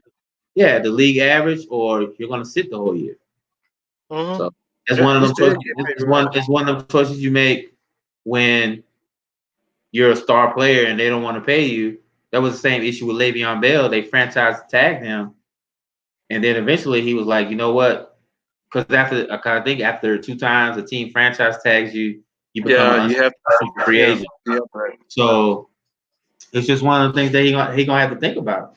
Is he willing to play his franchise tag out and then go and be a free agent, or he refuses and sits out for the year and the Bengals franchise tag him again? So Yeah, it's it's I'm it's the belly if of the I'm beast, there, man. It's the NFL. You know that's it's not it's yeah, it's the NFL. The NFL pretty much like, if you don't want to play for us, we're gonna throw this money at you, and you're gonna play at least another year, at least. And don't get hurt. You get hurt, I ain't it worried done. about it. That's why Derrick Henry should not play. He is that team, and he should never play another play. He should never play another down without a new contract. He does not. He's a running back. Don't play. You were that team. You were the force that drove that team, and you need to get paid. Get paid. Don't play in preseason. Don't play in training camp. Don't participate. Don't go. Hey, right now, without the CBA being agreed upon, ain't nobody doing shit right now. Ain't Like no man training camp anyway, right? all these trades happening, all that stuff. Like I said, AJ's going to Denver, but shoot, they can't even execute it because the CBA hasn't been agreed upon yet. So nobody can do nothing right now. It's just in writing. So I mean, all we can do is just hope. Like I said, I was talking to Dex the other day. Like all we can do is hope and wish that they get it together, because if they don't, we're gonna be everybody talking about how the NFL, how the XFL is terrible and trash like that. That's the only thing you're gonna be watching if the NFL don't come to an agreement. And college football. Right. Yeah, I'm not. Yeah, I'm not. I'm You know not me, playing any. you know me. I'm pro player, so I mean, it don't even matter. Always. It only get your money. But I do agree with what you said last week about how, as an owner, you shouldn't go below 50%. I said 51-49 or 52-48 at the most. Yeah, But as an owner, I wouldn't go below 50% because it's still a business. You still gotta get paid. still Because business. right, because not only as an owner that you're getting your money, you still pay people that work for you in your stadium, and you got Right. you got to pay these taxes. Minority owners, you have Yeah, to split it with them too.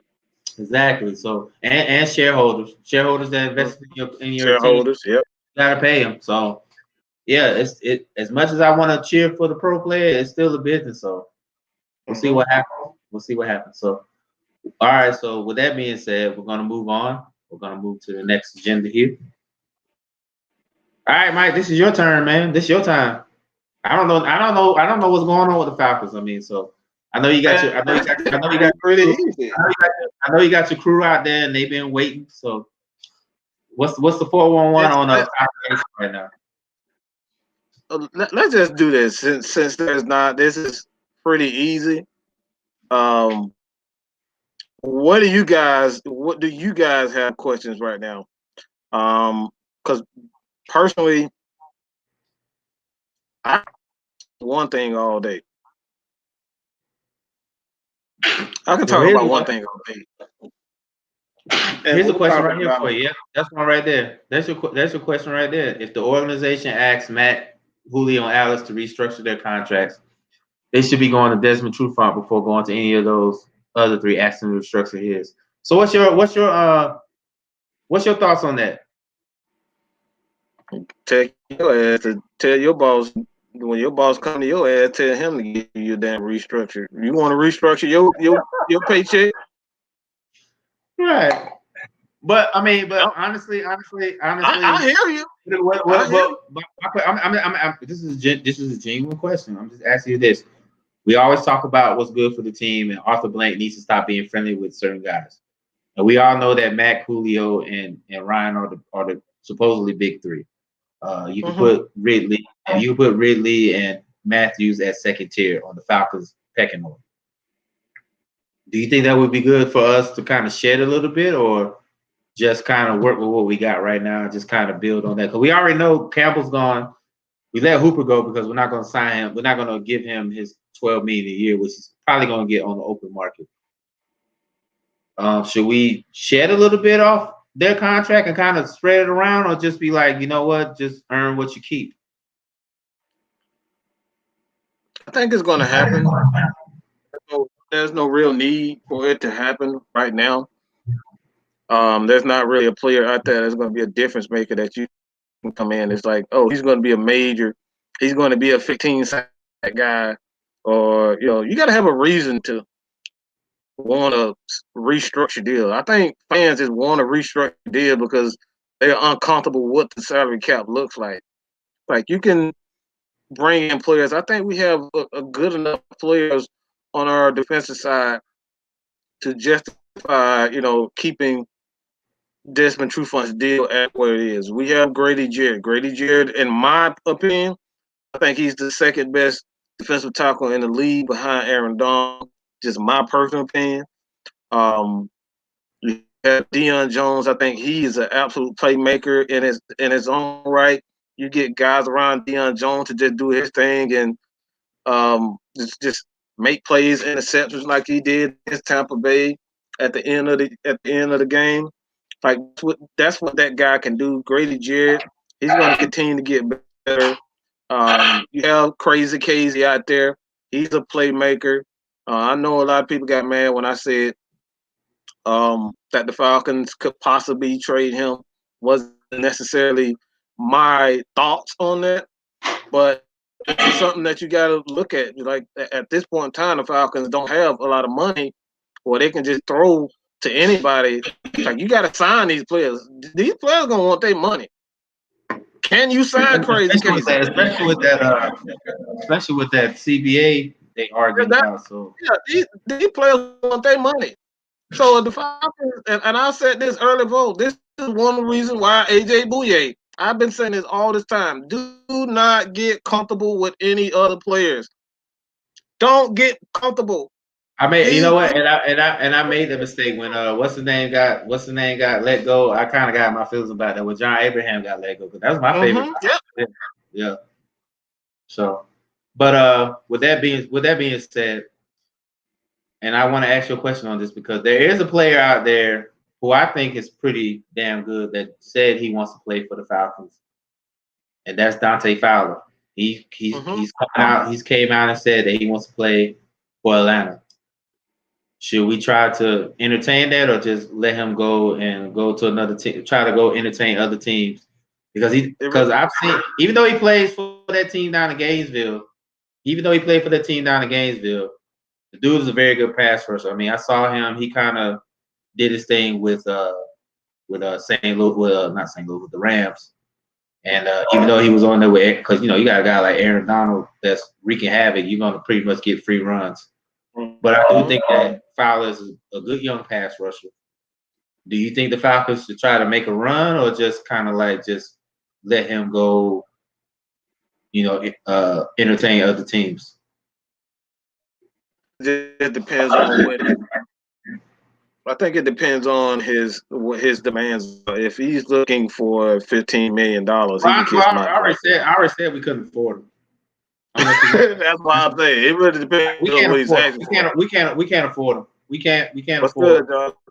What's good, everybody? I do not look nothing like Lawrence Fishburne anyway, Jarvis. But, hey man, yo, hey. Well, if I look like Lawrence Fishburne, the dude to my right looks like Kawhi Leonard. He looks like Kawhi Leonard. Yo, hey man. But with that being said, I said that he well, I understand this right here. You're absolutely right. You can never have too many pass rushers, but at the same time, are you willing to pay all these pass rushers? You gotta pay him.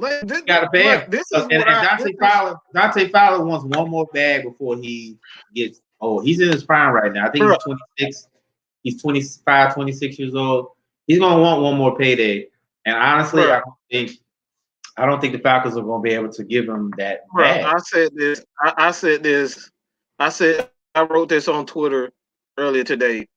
Falcons fans want everybody for nothing. And how the hell are you going to get these players. Like, how the hell are you gonna get these players? Money don't grow on trees, bro. Who the hell's gonna pay them? We want everybody. You already know the Falcons have a very tight cap space. Even with this new when this new salary cap goes in place after they agree on the New season. England is having cap issues. That's why they don't want to pay. The Falcons still have right. They do have, so and Anthony Wright, I'm sorry to break your heart, but if we can't get Deontay Fowler, we're not gonna get him either. We're not gonna get Ngakwe either. Because they're gonna want to. They're both young. They're both young, very good pass rushers who's gonna want to get paid. And right now, the Falcons don't have the money to pay these players. So, I mean, I hope that Julio and Matt and all these guys shed a little bit off their money. But if they decide not to, you can't be mad. Football's a brutal sport. You gotta get everything you owe. You gotta get everything you owe. I would love to have either one of those guys on my team, but we can't afford them. We can't afford them. A lot of these, like to be honest, I don't know why a lot of fans, like, I know we want to have the best team. I know we want to have the best players. Like you said, Mike, you gotta pay these guys. You gotta pay these guys. It ain't coming free. Yeah, you can't. You're not giving up a first round pick, a future. Who's gonna give up their future for a guy right now? Well, they did give up a future for Julio, and it worked out because I was very mad about that trade. But Julio shut me up. Everybody, that was a huge. That right there was a huge risk. Not many teams are willing to do that. Huge risk. Yeah. Like, you gave up 6 picks for Julio. Like, who the hell does that? But like I said, I was mad about that. I wanted to build defense, but a lot of people. I remember you was mad about that. You know what? When Julio started balling out, I shut the fuck up after that. I was like, well, shit, this dude is balling out for us. And he was helping Roddy on the perimeter too, because everybody knows when Matt Ryan hiked the ball before Julio came there, everybody knew he was throwing it to. It was either Roddy or Tony. Mm-hmm. So, yeah. But go ahead, Mike. Go ahead. What I think about moving Keanu Neal to linebacker, I wouldn't do it. But see, my question to you is this: I would try it out. But I wouldn't make it a full-time. I wouldn't make it a full-time thing because, like, you're down there with them big 300 pounders. Like, those guys, just if they come off the ball and you're standing still like this in a spot and they come at you full speed, you gotta be able to hold up against those guys with your legs, man. And I don't trust Keanu Neal near the line of scrimmage with those big guys, to be honest. And you know what? And my question is this, Mike. Consider the fact that Keanu Neal has had 2 season-ending injuries. Would it be in the Falcons' best interest to even keep him on the roster? Because to me, honestly, I don't want to say it because I'm still holding out on him, but he's looking more like Sean Witherspoon and William Moore right now to me. Yeah, great player, good solid player, but he can't stay on the field, and that's unfortunate. That's unfortunate because football is one of those unpredictable games where, like I said, you're one play away from an injury or a career ending injury. So I mean, do you keep him on the roster because I don't know if is he in his. We just signed him to a brand new deal last year or a couple years ago, right? We signed him to a deal, right? Well, it's in the CBA if you draft in the first round.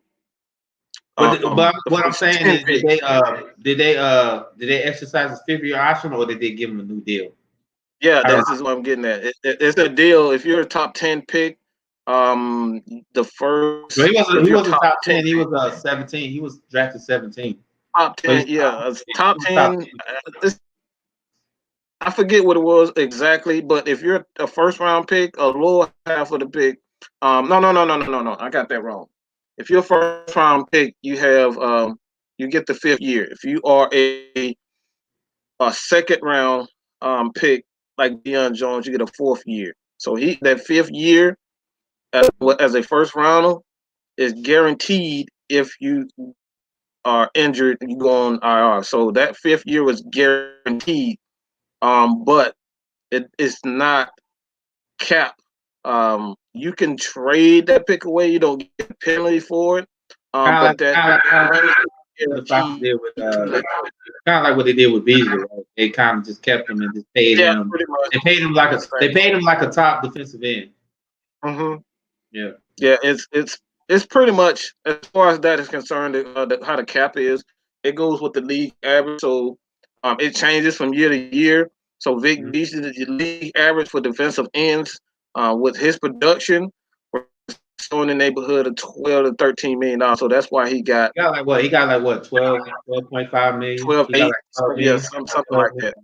Yeah. So it was the league average, and that's what Keanu. He gets the league average. So it changes from year to year, and that's the one of the reasons why Falcons can trade him. So that's what I'm saying. That's my question to you. Should we give him that 5th year and just give him $12 million? It's automatic. We didn't have a choice. It's automatic. That's in the contract.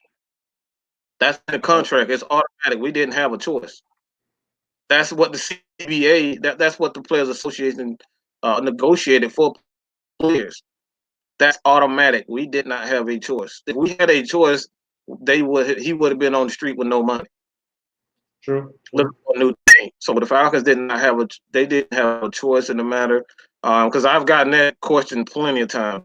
And my cat boy, the real Patman, he pretty much explained that to me. That we didn't have a choice. That is negotiated by the Players Association, and honestly, that's great because honestly, we talk about this all the time. Players are only like one play away from getting injured. One play away. I tell you, one play away. One play away. Mm-hmm. So, but with that being said, we got a caller. We got a caller on the line. Mm-hmm. So okay. Hello, you on the air? Hey, what's going on? Who's this?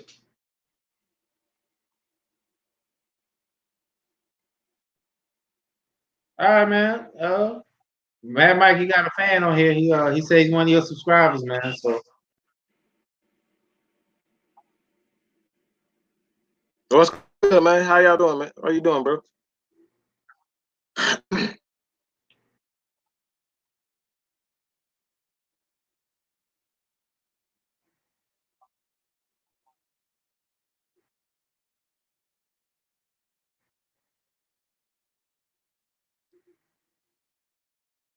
I think he's about to go look at numbers. That's what he's about to do. He had to go look at numbers. So he's about.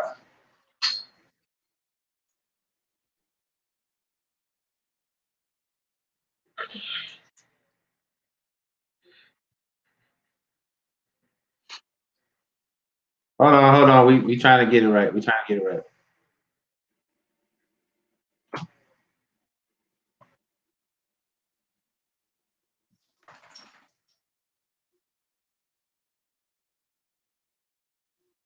Oh, he hung up.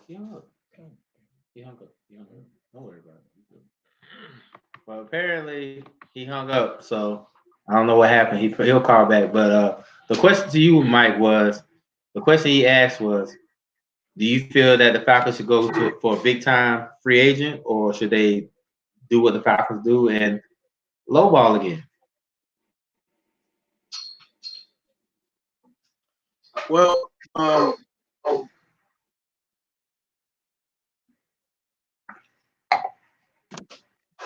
if I were the GM and I was doing things, I would definitely.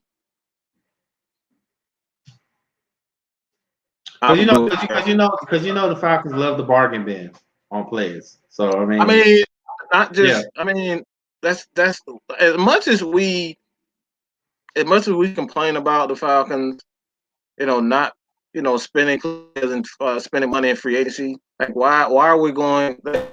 Let's be honest. Why are they free agents in the first place? There's got to be a reason why they're free agents in the first place. Most of these guys are trash to their team. They don't want them. Okay, let's just be honest with them. Let's be honest.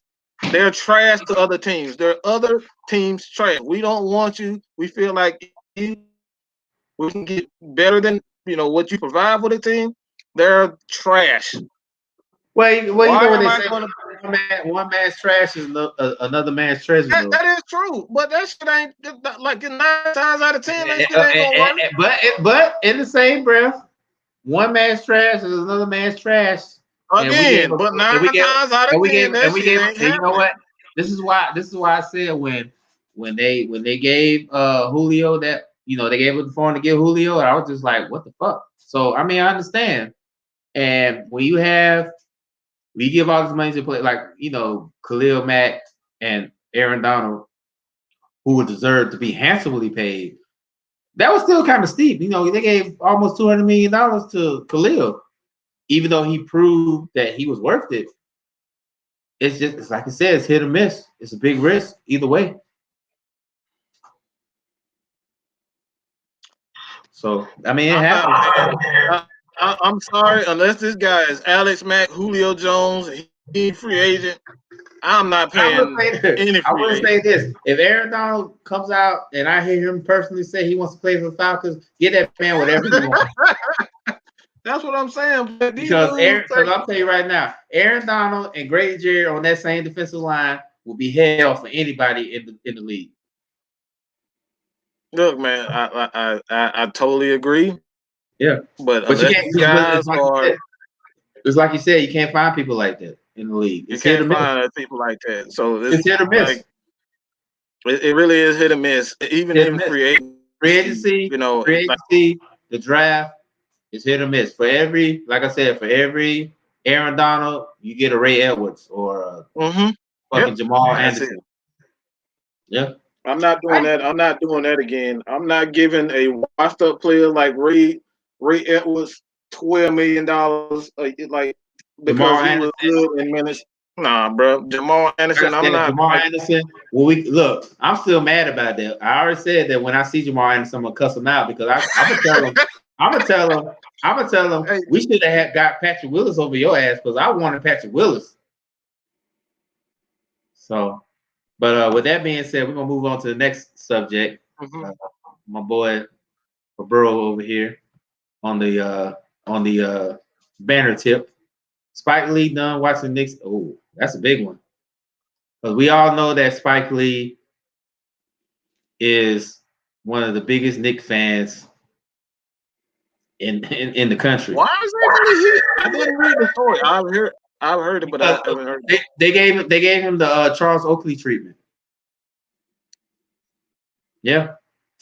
Yeah. Wow. You did that to Spike Lee? James Dolan needs to go straight to hell, man. I told everybody, look, for everybody that's a Cowboys fan in the sound of my voice, listen to me. You do not have the worst owner in sports. The worst owner in sports resides in New York because that man not only hates his players or his team, he hates his fans. So yeah, Spike, I didn't watch the first take this morning, but I did see the snippet of when Spike Lee was talking about how he felt that security. I don't know what he did. He didn't really go into too much detail about it, but yeah, he said that he was like, "What the fuck? I look like Charles Oakley." They was giving him the Charles Oakley treatment. So when I'm gonna say right now, he's the ambassador of the New York Knicks, man. Like this man has been in he's been in battles with Jordan. He's been in battles with that battle he had Reggie Miller was Reggie Miller. Look, it's not Black History Month. Black History Month ended last month, but that was iconic in Black History Month because to see them two troll each other, that was epic for TV. And to have one of your biggest ambassadors just say, you know what, I'm not coming. That's like me and Dex say, you know what, we're not going to watch any more Hawk games this season. That's crazy. I didn't know that. Sad. It's sad. It's sad. And it's pathetic at the same time because we all know what the common denominator is if you're a Knicks fan, and that's James Dolan. I always said that James Dolan is the worst sports owner in history. He is. He is. But and it's sad. And it's sad that this man has one of the most valuable franchises in sports. I think he's number 2 or number 3. Dexter, LaDonna, if y'all can correct me if I'm wrong. He has the second or third most valuable franchise in the country, in the world. In the world, the Knicks are worth like $4.4 billion. Like how? Your team is trash. People don't come to the games. The market, the TV contract, man. I don't understand. Cause I know the Cowboys are up there. I know Manchester United's up there. The Yankees are up there, and I think somewhere in there is the Knicks. Somewhere in that mix. I just don't understand how you could be that they're number 5. Dex said they're number 5. I just don't understand how your team is that terrible and you're throwing people out and you're embarrassing not only Charles Oakley, who was a very good player for your team for many, many years. You embarrassed one of your best in basketball. And you know what? And you know what? It's like kicking out Jack Nicklaus. Jack Nicklaus is the damn Lakers ambassador. How the hell do you kick him out? Like, come on. And you know what? This sets the precedent. This sets the precedent for the future of the Knicks because any potential free agents, like we all know, Giannis is going to be the big ticket next year for free agency.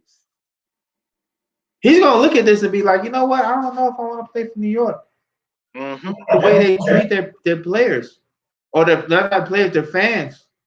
And my owner is a complete douchebag. You don't want. That's why Kevin Durant didn't want to go to New York. It wasn't because of the injuries, because of the fact that how he was going to be treated. And everybody talks about how Boston is this trash organization. They got a bunch of racist fans. Hey, dude.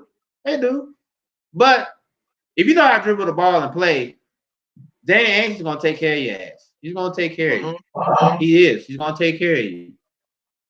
I don't see that with the Knicks. And I know a lot of Knicks fans is on my timeline. They're going to be like, why are you talking bad about it? No, talk to your owner. Man, they know damn well your owner is trash. Your owner is trash. Your owner is super trash. And y'all not going to get better until he sells them. He's gone. Until he's gone. And no free agent is going to come and want to play for y'all. Why y'all think Kevin Durant and LeBron James say, "Nah, I'm good"? Because according to Knicks fans on my timeline, y'all was at LeBron James, Kevin Durant, and Zion Williamson. Y'all was at them 3. And who y'all got? Y'all got RJ Barrett, who is a very good player. Who else? Who else is behind that? You know why? You know why? Nobody wants to play for your organization when you got an owner like that throws out great Hall of Fame caliber players and the ambassador to your team. You guys, you made the biggest Knicks fan. Kicking Dominique and Hank Aaron out of it. It's like kicking Dominique and Hank Aaron. Like, you don't do that to Hank Aaron and Dominique, bro. You made the biggest Knicks fan not come to your games anymore.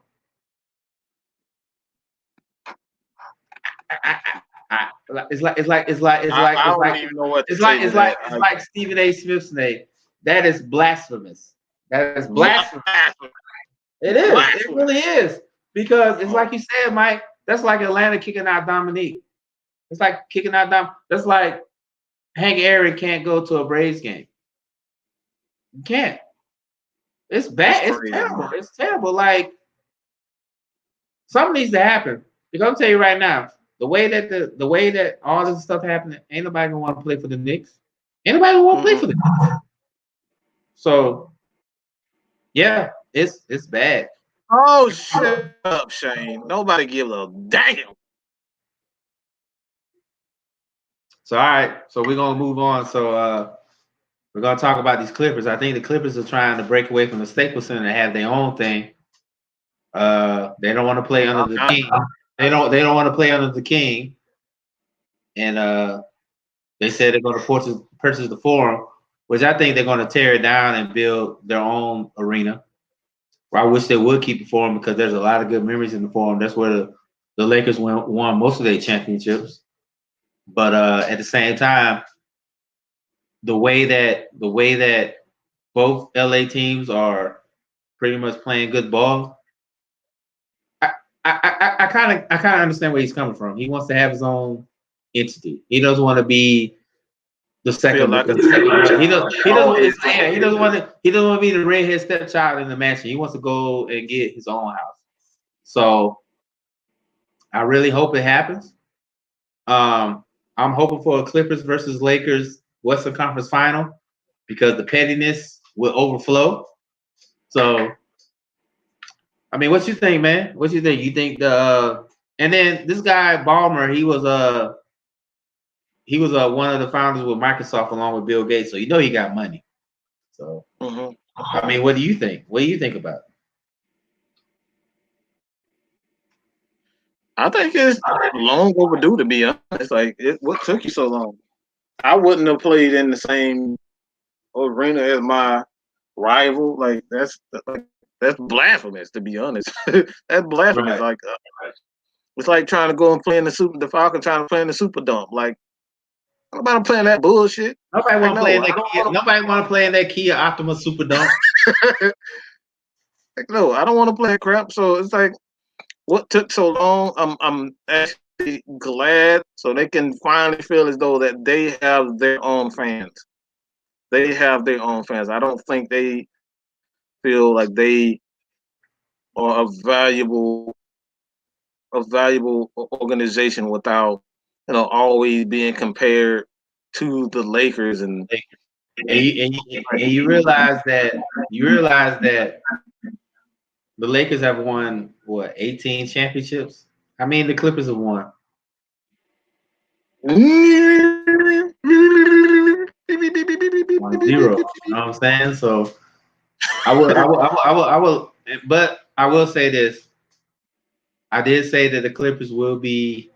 Everybody talks about this Giannis versus LeBron matchup, but I don't see that happening. I really think the Clippers will be that Western Conference representative in the NBA Finals, and it'll be Kawhi versus Giannis once again. But they're trying to push the agenda, right? They want to push that. I was about to say that anyway. I'm just going to tell y'all, LeBron may win the MVP, but just remember, he's still 35, okay? He better not win MVP. This is like Zion better not win MVP. Even though I know my man Ja's about to be screwed, that's gonna be a whole nother topic. I know Ja is unreal. I'm not gonna. This gonna be a whole nother. There's gonna be a whole nother conversation. So, but we all know the agenda that they're gonna push on. They want LeBron versus Giannis, but I don't think the Lakers. I think Giannis deserves to be the MVP, but I think it'll be the Clippers because Kawhi is coming off his low management. Paul George will get healthy. And I think overall, in my opinion, I think the Clippers have a better bench than the Lakers. Yeah. I really think it's just a better and that's why I brought up the fact that LeBron is 35. Like, bro, I will say this though. I think LeBron is in the MVP conversation. I mean, he's leading the league at assists at 35. Our boys should be number one. I didn't think, honestly, I probably sound crazy. I'm just gonna say this, and I'm fine with being labeled a hater, but I don't think that's a feat. Like, you have AD, like, he's a big man. You should be getting 12 assists with a big man. Like, that's like it's like playing. It's like John Paxson. The thing with me is that how many games AD has played? He was hurt last night. He didn't even play last night. The other night. Yeah. So that's all. He's still getting 10 assists, which is great. He's not a point guard like our boy Trae Young should be number one because Trae Young is number one amongst point guards. So that's just like you said, Mike. It's consistency. As much as we hate LeBron, we talk about LeBron. We talk shit about LeBron. The man's consistent. He is. So I mean, that's why I stopped talking about the LeBron, Kobe, MJ comparisons. I mean, I let other people do it, but I'm not because people ask me all the time, who's the better player? I'm like, I don't care. I don't care. I'm just enjoying greatness. That's it. And you can call me a hater, or you can call me a whatever. Not talking to you, Mike. I'm talking about in general because people Oh, tell me, I know. You know, I don't give a damn about LeBron anyway. So you know, because listen. we go back and forth, and you talk about getting hacked and shit and all that stuff. So I don't give a damn. I don't give a damn. yeah, I really don't. and it's just like I think the fact of the matter he's still consistent at 35. But with that being said, LiAngelo Ball offered G League contract by Thunder affiliate. Well, we already know where this is going. Since Lonzo pretty much wasn't the hype that his dad made him out to be, he's going to the other child. And I'm not mad about that because you have to be in your child's life as a man. But something he said today kind of made me laugh a little bit. He said that when LiAngelo gets drafted by whoever he gets drafted by, he will be the leading scorer in the league that year. Mind you, you got guys like James Harden, Luka Doncic, Ja Morant, Trae Young, LeBron, Kawhi. So you telling me that LiAngelo's gonna skip all of them and get in front of the line like a line leader going to Oh, the cafeteria? bro, he's not a better scorer than Trey. Sorry, he's not a better scorer than Trey. So let's just stop all that.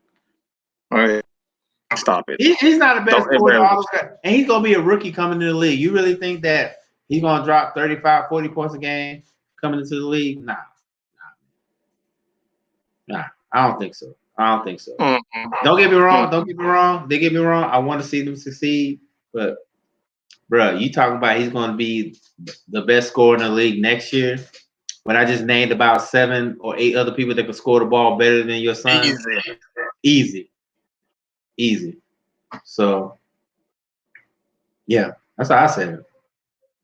So, but the NBA announced its postponement of the inaugural season of basketball Africa due to coronavirus. The only thing I'm gonna say about the coronavirus is that stop messing up my stocks and my 401k. That's all I need to say about that. So Me speaking no English. I mean, that's I ain't touching it. You can have that shit. you know what, and it's not even that's not even the worst part. Because NBA Basketball Africa will be good. There's an event coming up that might not even happen because of this. And it's happening in Tokyo in about 5 or 6 months. That's all I'm saying. It's in Tokyo, and this is probably one of my favorite events I love to watch because I'm a track guy. I love watching track. Allison Felix is probably one of my favorite runners of all time. They're already talking about that the Olympics might not happen because of this. And if people don't realize, I mean, everybody talks about how this is not a big deal. It really is, especially if you're somebody that's dependent on your growth of your account or your portfolio. You realize if the Olympics get postponed, do you realize how catastrophic that is if the Olympics get canceled because they can't find another date because of this coronavirus? Don't get me wrong. I've seen people die from influenza and from the flu more than the coronavirus, but it's still a big deal because it's pretty much wiping out a lot of things. I mean, there's talks that I know it's not going to happen, but there has been talks that the WWE, the WWE big heads are talking about not having WrestleMania. I mean, I'm pretty sure they're going to have it, but just the fact of the matter is, you got a bullheaded guy like Vince McMahon to kind of reconsider to not show WrestleMania. It's serious. Because we all know how Vince McMahon is. I mean, he's pretty much bullheaded. And they're talking about a global event like the Olympics might not even happen. So, I mean, I'm not scared. I got my ginger ale ready. I'm not scared.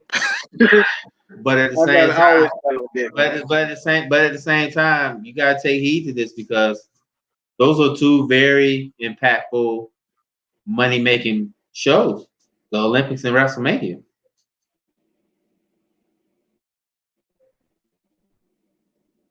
I don't even know what to say to that. Like, what can you Only, say? only thing you can say is you hope Goldberg and Roman Reigns meet for that title. That's all. Because You I didn't know have you to was bring. upset about. I know You you didn't was have to upset. bring that one up. But You didn't I have do to want to bring ask that. you this. I do want to ask you this though. Is it true that John Cena and the Fiend are going to wrestle at WrestleMania? Okay, I might have to get my WWE network back for that one. And I do want to see Edge versus Randy Orton. I do want to see that. You know what? I do because I was a Randy, big fan of Rated RKO. That was one of my favorite tag teams. oh yeah, absolutely. So I think if I have to suck it up and go and give Vince McMahon $9.99 to watch that, then I think it's going to be if those guys on the card for WrestleMania, man. I think that's going to be huge, especially Rated RKO one last time at WrestleMania. one of my favorite tag teams, man. One of my favorite tag. They prolonged that, and then you got the John Cena versus the Fiend at WrestleMania. I'm gonna tell you right now, those two matches will be better than the Roman Oh my Reigns. God! And plus, you know what? And this hurts me to say this because I'm a Goldberg fan through and through. But when Goldberg won the championship, I was kind of like, why? You got two part timers with the belts, Brock and Goldberg. But we still watch it. People always talk about it. I saw it.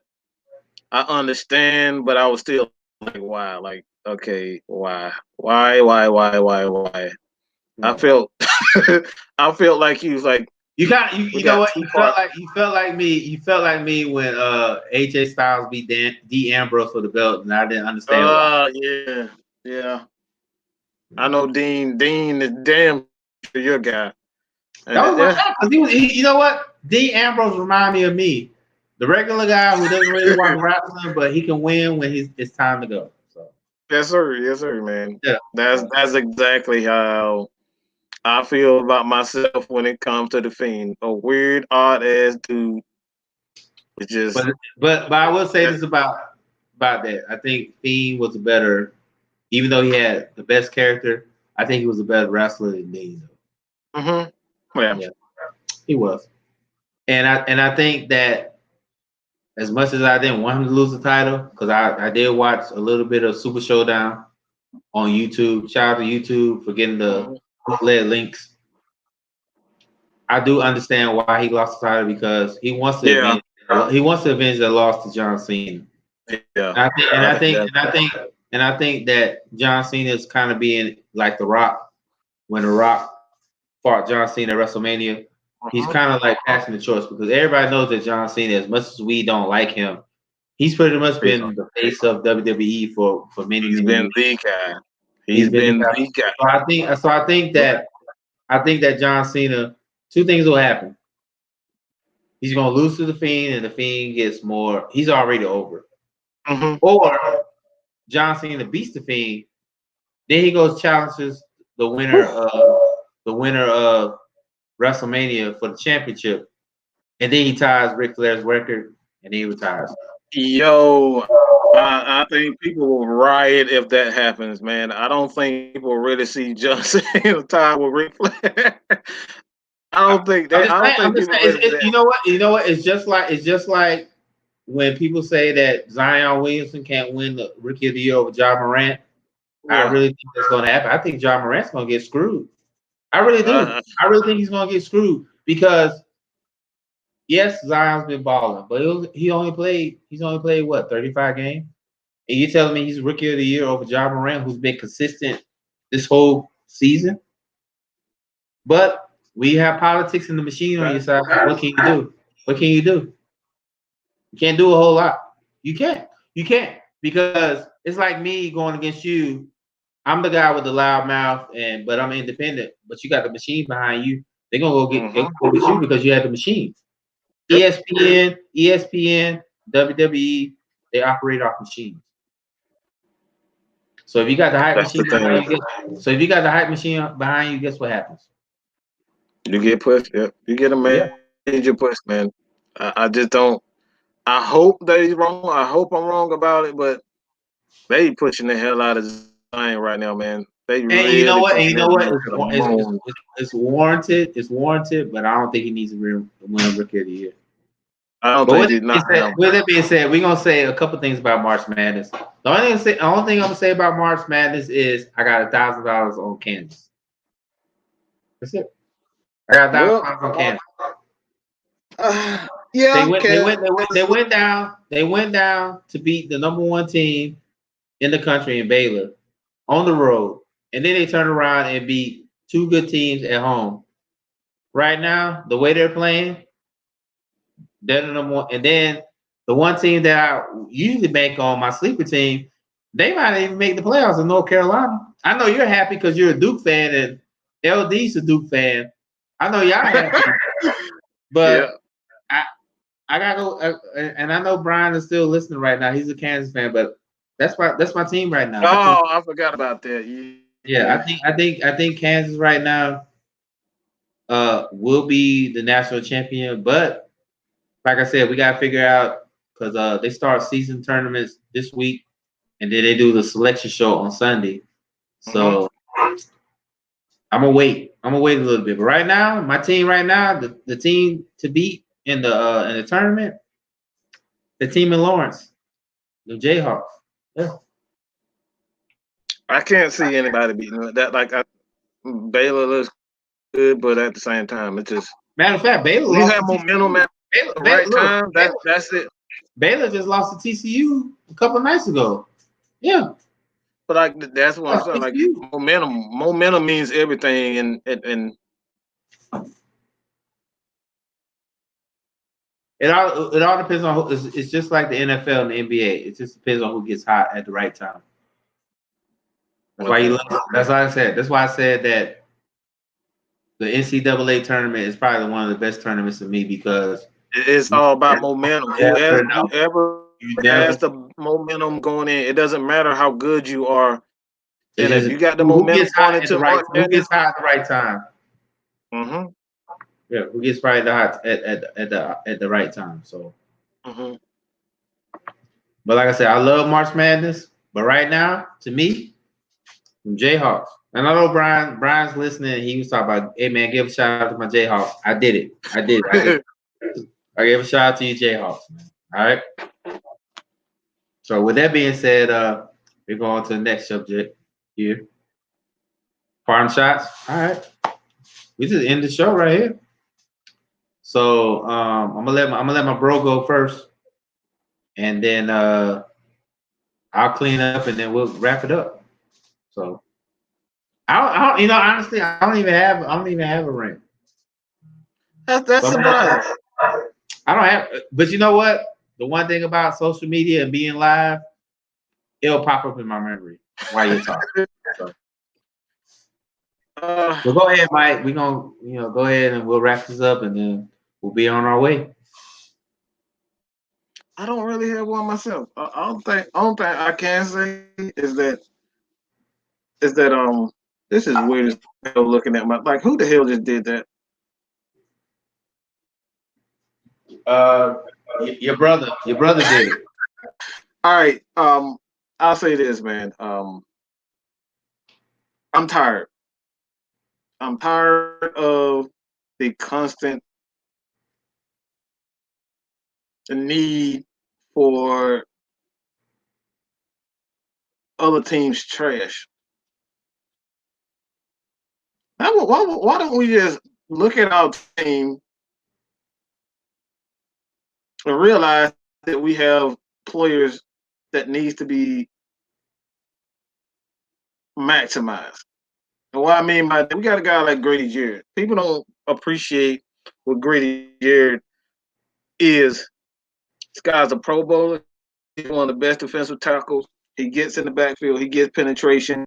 I think he's like 1 or 2, 1 or 3 behind Aaron Donald. Like this guy gets a ton of pressure, and we're still searching for guys like Deontay Fowler. We want, Jadeveon Clowney. We want all these other players. We want every other players. We don't realize how great that Grady Jarrett is. And if the Falcons just take their time, make the right selections in the draft, get people who can help maximize his talent, and sign a free agent or two, doesn't have to be a huge name. Just get a guy who can, just help maximize his talent. Because we have Grady Jarrett. Grady Jarrett is a great player. We have Tack McKinley. We have young John Kaminsky. We have those guys. All right.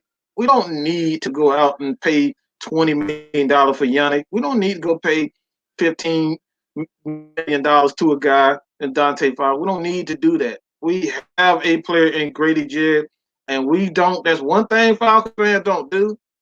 They don't appreciate what we have. We always want everybody else fucking trash. And I'm sick of that shit. I'm sick of it. We don't realize how great Matt Ryan is. We don't realize how great Julio is. Always trying to get everybody else's player. Oh, I want to make a trade for, get Odell. Not realizing that we have a guy and Calvin Ridley. Like, we got Calvin Ridley. What the fuck we need Odell for? Like, this is the stuff that really pisses me off with a lot of our fans. We want everybody else's players and don't realize that the players that we have are pretty good players. And what we need to do is just focusing on maximizing those guys' talent. That's how you win in this game, man. You look at, I say this all the time. You look at the Rams. The Rams, when you look at their roster doesn't blow you away. Their roster don't blow you away. It's just 1, Todd Gurley, 2, Aaron Donald. That's it. That's really it. They maximize their talent. And now they don't have Todd Gurley playing elite ball right now because of his injuries. And now they're looking to help, to kind of get him, try to get the offense going again. But when it comes down to it, man, I say it over and over again. Why do Georgia fans, Falcons fans, Braves fans, we always want everybody else's trash, and we don't realize that we have pretty good players on our own roster. And that's all I got to say about that, man. Yeah. All right. Well, shit. Do I really have to say anything after that? I don't know if I want to say anything. It's listen to my brother, man. I know everybody talks about, they think this is the Madden version where you turn off the salary cap and sign all these players and make your dream team. You can't do that. You can't do that. You gotta finagle the salary cap and build a good roster. But I will say this about the Falcons. I'm glad that Arthur Blank finally ended that friendship and started, because I think that's the reason why Devontae Freeman stayed around, even though Detroit gave up a first round pick to get him. And I don't know who made that deal. I'm looking at the Macaulay Culkin lookalike in Atlanta right now. But at the same time, I know it's a business. But if it was me, I would have sent him to Detroit and got that first round pick, because Detroit's gonna be trash this draft. So you would have had the luxury of having 2 top 15 picks in the draft coming up. So that's the only thing I say. But the one thing I do want to say, and this is non-sports related. And I'll be done for the night. Protect your people.